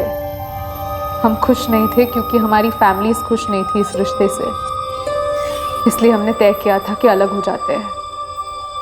लेकिन ज़्यादा दिनों तक दूर नहीं रह पाए, इसलिए साल भर में दोबारा साथ आ गए। कितना भी घुमा फिरा के पूछ लीजिए, मैं आपसे यही कहूंगा कि आपका अंदाजा गलत है। हिना और धीरज के बीच में मैं कभी था ही नहीं, और अगर मेरे मन में ऐसा ख्याल भी आता ना, हिना कभी ऐसा नहीं करती। हिना इस रिलेशनशिप में धीरज से ज्यादा कमिटेड थी। हिना धीरज से ज्यादा कमिटेड थी मतलब कहना क्या चाहते हो? सर, हिना का धीरज के अलावा किसी से अफेयर नहीं था। किसी से मतलब मुझसे भी नहीं। मतलब धीरज का अफेयर था? सर, अभी तक आप मेरे और हिना के अफेयर के बारे में अंदाजा लगा रहे थे, अभी वो क्लियर हो। अब आप धीरज का अफेयर ढूंढ रहे हैं। हिना धीरज से ज्यादा कमिटेड थी, इसका मतलब धीरज की तरफ से इस रिश्ते में ढील थी। तुमने ही कहा ऐसे। धीरज का किसके साथ अफेयर था? जब कोई अफेयर नहीं था। धीरज हिना से थोड़े टाइम के लिए अलग हुआ, इस बीच में उसने एक लड़की को डेट किया, वो कोई अफेयर नहीं था। किसको डेट किया? सर, आप सवाल पूछ पूछ कर मुझे परेशान कर रहे हैं। धीरज मर्डर केस पर अखबार वाले रोज नई कहानी छाप रहे हैं, धार्मिक रंग दे रहे हैं उसे, और अभी तक हमारे पास कोई सबूत नहीं। इसलिए जो सवाल तुम्हें पूछूंगा उसका जल्द से जल्द जवाब दो। हमारे पास टाइम नहीं। क्या धीरज का किसी के साथ अफेयर था? सर, 1.5 साल पहले की बात है। वो हमारे ऑफिस में इंटर्न थी। धीरज हिना से अलग होने के बाद बस अपने मन का खालीपन भर रहा था। नाम क्या है लड़की का? सोनिया दामले। 2 महीने तक हमारे ऑफिस में इंटर्न थी। कोई अफेयर नहीं था, नॉर्मल डेट थी। और साफ दिखाई देता था धीरज उसके साथ कमिटेड नहीं है। सोनिया दामले का नंबर चाहिए मुझे, तुम्हारे रिकॉर्ड में तो होगा ही। हाँ सर, हमारे ऑफिस कॉम्प्लेक्स में एक ब्रोकिंग कंपनी में काम करते, 4th फ्लोर पर। लेकिन सर, 2 साल पुराने अफेयर का धीरज के मर्डर से क्या ताल्लुक? वो हम देख लेंगे, तुम सिर्फ सोनिया का नंबर दो। सर, सोनिया को बुला लिया, वो 1 घंटे में यहाँ होगी। मुझे लगता है धीरज मर्डर केस का ताल्लुक हिना या उसके फैमिली से नहीं, बल्कि इस 1.5 साल पुराने रिलेशनशिप से, जो अब तक हमसे छुपी हुई थी, और इसलिए इस केस में हमें कोई लीड नहीं मिल रही थी। डरने की जरूरत नहीं है, सिर्फ इतना बता दो, धीरज याद है तुम्हें? तुम दोनों डेट करते थे जब तुम उसके ऑफिस में इंटर्न थी। याद है सर, इंटर्नशिप के बाद भी हम कुछ टाइम तक मिलते थे। 2 अगस्त को जब धीरज को गोली लगी, तुम अपने ऑफिस में थी? जी सर, मैं ऑफिस में ही थी, और सुना मैंने ऑफिस वालों से। अच्छा, जब तुम लोग डेट करते थे वो कैसी डेट? मतलब ओके ओके टाइम पास वाली या फिर सीरियस? मेरी तरफ से सीरियस था सर। सीरियस मतलब कितना सीरियस? Long term? शादी? मैंने तो हमेशा शादी के बारे में ही सोचा था, पर आप लोग ये सब क्यों पूछ रहे हैं? मुझे नहीं पता कि धीरज को किसने मारा। 5 महीने की डेटिंग थी, उसके बाद नवंबर 2018 में हम अलग हो गए। 5 महीने? तो रिलेशनशिप फिजिकल भी रहा होगा। सॉरी मैम, पर ये मेरा पर्सनल मामला है, आपको ये क्यों जानना है? अच्छा, ब्रेकअप किसने किया था, तुमने या धीरज ने? हम दोनों अपनी मर्जी से अलग हुए थे, मुझे आगे कंटिन्यू नहीं करना था। उसका हिना के साथ पैचअप हो गया था। जब धीरज से डेट कर रही थी तुम्हें हिना के बारे में पता था? बिल्कुल नहीं सर, मुझे कोई अंदाजा नहीं था। हिना के नाम का बॉम्ब उसने अचानक से फोड़ा। सोनिया, मैं मानता हूँ कि मेरी गलती थी कि मैंने तुम्हें हिना के बारे में नहीं बताया, और वैसे भी हमारे बीच सब कुछ खत्म हो गया था, तो क्या बताता तुम्हें? तो तुमने मुझे रिश्तों के खाली गैप को भरने के लिए इस्तेमाल किया। मेरे साथ सिर्फ तब तक थे जब तक तुम्हारे और हिना के बीच सब ठीक नहीं हो जाता। नहीं सोनिया, ऐसी बात नहीं है। देखो, हमने एक दूसरे के साथ काफी अच्छा टाइम स्पेंड किया है। तुमने ऑफिस में काम सीखा, हम साथ में थे, तुम्हारी भी हेल्प हो गई। कितनी घटिया सोच है तुम्हारी धीरज। तुमने मुझे पहले कभी नहीं बताया कि तुम इतने लंबे वक्त तक किसी के साथ रिलेशनशिप में थे, और अब आज अचानक से ये बोल रहे हो तुम्हारी सो कॉल्ड पुरानी गर्लफ्रेंड वापस आ गई है। I am so sorry Sonia. देखो, अगर तुम इस रिलेशनशिप को कंटिन्यू करना चाहती हो तो मुंह बंद रखो अपना, जस्ट शट अप। बहुत तकलीफ हुई, उसने कभी नहीं बोला कि वो हमारे रिलेशनशिप को लेकर सीरियस नहीं था, पर मैं जानती थी एक बात को लेकर बैठने का कोई फायदा नहीं है, इसलिए मैंने अपनी लाइफ और अपने काम को लेकर मूव ऑन कर लिया। इतनी आसानी से? ऐसे ही? हाँ सर। आप लोगों को क्या लग रहा है मैं कोई ठुकराई हुई प्रेमिका हूँ जो बदला लेना चाहती थी, और इस बदले के लिए मैंने धीरज पर गोली चलवा दी? क्यों? ऐसा होना पॉसिबल है ना? नहीं सर, मैंने उसे नहीं मारा। तुम्हारा अभी कोई बॉयफ्रेंड है? धीरज के केस से इसका कोई लेना देना है? सर, अब मैं धीरज से बिल्कुल भी कनेक्टेड नहीं हूँ, और ये मेरा पर्सनल मैटर है जिसमें किसी और को कोई इंटरेस्ट नहीं होना चाहिए। सर, क्या अब मैं जा सकती हूँ? चलो। एक और बात सर। बोलो। शायद हिना और धीरज की एंगेजमेंट हो गई थी, उसकी ऑफिस की कलीग तनुश्री से सुना। सही सुना तुमने। उसे कोई फर्क नहीं पड़ा था, बहुत ही घटिया आदमी था वो। मतलब? 6 महीने पहले मैंने धीरज के ऑफिस कॉम्प्लेक्स में एक दूसरा ऑफिस ज्वाइन किया। बस यही दुआ करती थी कि धीरज से ना टकराऊं, पर ऐसा हुआ नहीं, हम टकराए, और इस ढीठ इंसान ने मुझे कहीं बाहर चलने को बोला। कहीं मिलते हैं? बाहर में जाओ। सोनिया, गोल्डन टाइम था ना वो। आपने पूछा था ना कि हमारे बीच कुछ हुआ था या नहीं? हाँ, हुआ था। वो जब भी मिलता तो बोलता फिर से करते हैं। कब की बात है ये? अभी 1 महीने पहले की। अच्छा, अगर मैं तुम्हारे पेरेंट्स को बता दूं कि हमारे बीच क्या क्या हुआ है तो क्या होगा? मुझे नहीं पता था कि मैं तुम्हारे जैसे घटिया इंसान के ऑफिस में इंटर्न थी। मैं हिना को बता दूं तुम्हारी इस घटिया सोच के बारे में? अरे मैं तो बस तुम्हारी टांग खींच रहा था। पर मैं तुम्हारी टांगें तोड़ दूंगी। मैंने उसी वक्त धीरज को बराबर कर दिया। धीरज के इस नेचर के बारे में हमारे पास कोई जानकारी नहीं थी। मुझे यकीन है सर, किसी को नहीं पता होगा, नितिन सर को भी नहीं। हो सकता है उसने मेरी तरह किसी और को भी हैरेस किया हो। ये कभी एक परफेक्ट मर्डर था ही नहीं, ये बस विक्टिम धीरज के मतभेद भरे जीवन की वजह से दबा हुआ। और जब इस अपराध की वजह और उसका असली मतभेद सामने आया तो वो कुछ ऐसा था जिसके बारे में कोई कल्पना भी नहीं कर सकता। सर, सोनिया के फोन रिकॉर्ड्स में करण पाटिल का नंबर है, दोनों की रोज बात होती है। बॉयफ्रेंड हो सकता है? कोई करीबी ही होगा, क्योंकि यहाँ से जाने के बाद भी सोनिया ने तुरंत उसी को फोन किया। करण, कहाँ है तू? सर पर ही हूँ यार, एग्जाम सर पे, मैंने कुछ पढ़ा नहीं है। शाम को मिलते हैं। कुछ पूछना है तुमसे। सर, एक और धमाका। ये नितिन नायकर से बात हुई अभी। उसने बताया कि करण पाटिल भी धीरज का इंटर्न था उसी टाइम पे जब सोनिया वहां थी।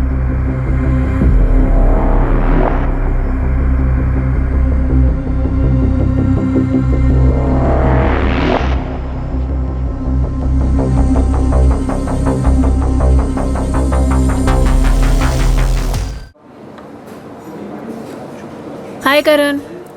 हाय। क्या हुआ? तू टेंशन में क्यों है?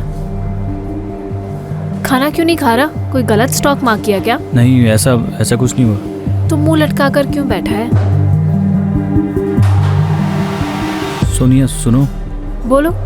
वो मैं तुम्हें प्रपोज करना चाहता था। हाँ तो करो प्रपोज। एक सेकेंड, मुझे प्रपोज? तुम्हें पता है ना मेरे और धीरज के बारे में? हाँ पता है, लेकिन तुम सीरियस हो धीरज के लिए? कैसी बात कर रहे हैं करण? टाइम पास के लिए डेट करूंगी। सॉरी। केस आखिरकार अपने अंतिम पड़ाव पर पहुंच रहा था, उस छोर पर जहां आरोपी के खिलाफ पुख्ता सबूत थे। सर मुझे लगता है करण पाटिल ही हमारा सस्पेक्ट है। 2 अगस्त 2019 को करण के फोन की लोकेशन डी के बिजनेस सेंटर कांदीवली एरिया धीरज शाह को ऑफिस कॉम्प्लेक्स ही दिखा रहा है। मर्डर वाले दिन और टाइम पर ये करण पाटिल क्राइम स्पॉट के पास ही था। उठाकर लेकर आओ इस करण और सोनिया को भी, पता तो चले ठुकराया हुआ प्यार और गुस्सा था कहां।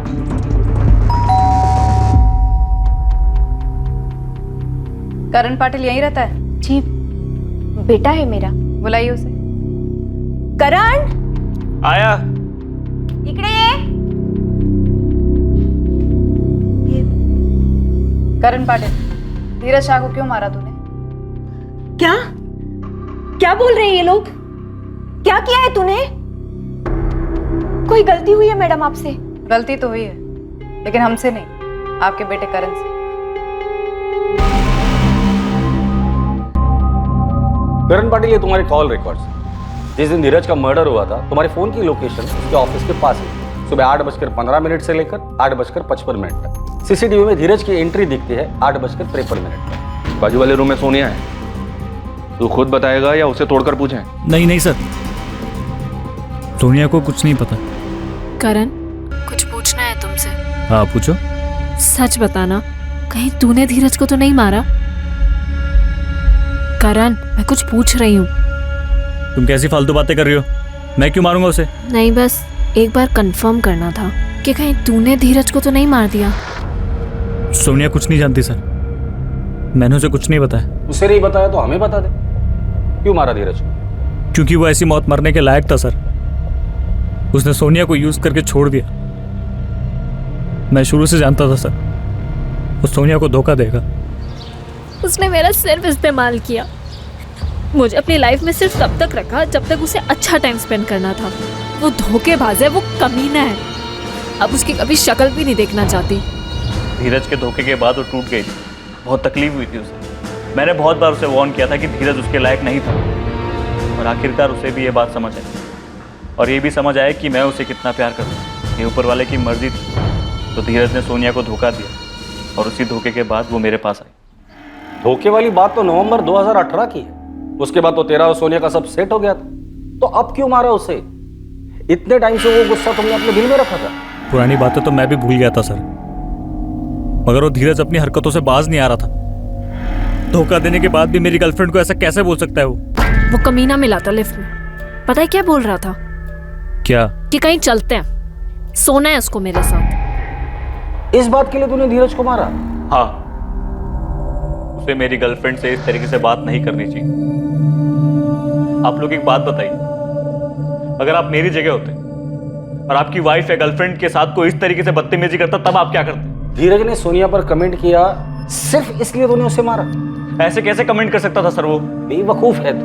हम लोगों ने सोनिया से सिर्फ एक बार बात की, और यकीन से कहता हूँ बहुत स्ट्रांग लड़की, अपनी चीजें हैंडल कर सकती है। मानता हूँ धीरज ने जो कुछ भी कहा था वो भी गलत था। मानते हैं आप गलत था? वो तू ग्रेजुएट है, पढ़ा लिखा है, अच्छा फ्यूचर था तेरा, इतनी सी बात के लिए इतना बड़ा कदम उठाया? मर्डर किया है तूने। इतनी सी बात नहीं थी सर, उसे इस तरीके से बात नहीं करनी चाहिए थी। देखा, सब सामने है, क्या निकला? और यहाँ खैर शक तो रहने ही दो, सब मान बैठे कि मैंने ही गुनाह किया है। मर्डर का मोटिव सामने आने के बाद धीरज के करीबी लोग गहरे सदमे में आ गए थे।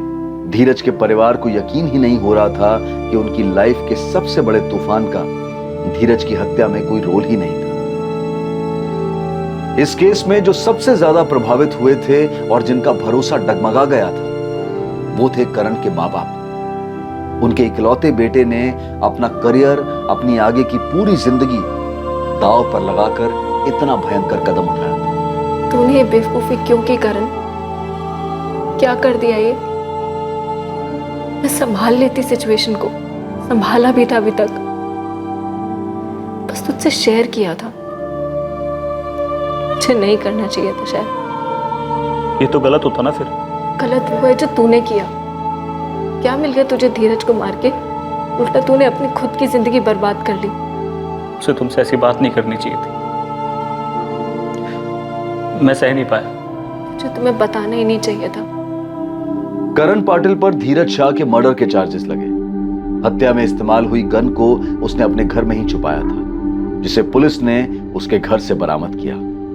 ये बहुत ही दुखद घटना थी, जहां किसी को अपनी जान से हाथ धोना पड़ा और उसकी जान लेने वाले को ताउम्र इसके नतीजे भुगतने होंगे। इन दोनों के सामने अभी पूरी जिंदगी पड़ी थी, पूरी जिंदगी, जिसके बारे में सोचकर अब बस सिर्फ अफसोस ही किया जा सकता है। किसी के कुछ कहने पर खफा होना, चाहे खुद को कहें या किसी अपने को, ये वहीं तक लाजमी है जहां तक आप उस आदमी को ये बात समझा सकें कि ये बात गलत है और इससे ठेस पहुंचती है। ये गुस्सा, ये खफा होना, ये अंदर ही अंदर घुटकर तकलीफ देने वाले पर पलटकर वार करने की जो भावना है, ये असामान्य नहीं है। फिर चाहे ये भावनाएं वास्तविक दुनिया से आए या फिर सोशल मीडिया की काल्पनिक दुनिया से। जरूरी है कि हम उन चीजों को फिर से सीखें जिन्हें हम भूल गए हैं। किसी भी तरह की प्रतिशोध की भावना में आकर किए गए काम से बेहतर है कि हम समस्याओं का समाधान संवाद और आपसी बातचीत के जरिए निकालें। अब मैं अनूप सोनी आपसे विदा लेता हूं, फिर मुलाकात होगी एक और नए केस के साथ। देखते रहें क्राइम पेट्रोल सतर्क, सोमवार से शुक्रवार रात 11 बजे।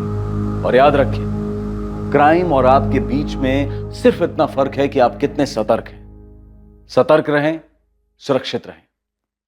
जय हिंद। क्राइम पेट्रोल्स के और भी दिलचस्प कहानी देखने के लिए हमारे चैनल को सब्सक्राइब करें और बेल आइकॉन दबाना न भूलें।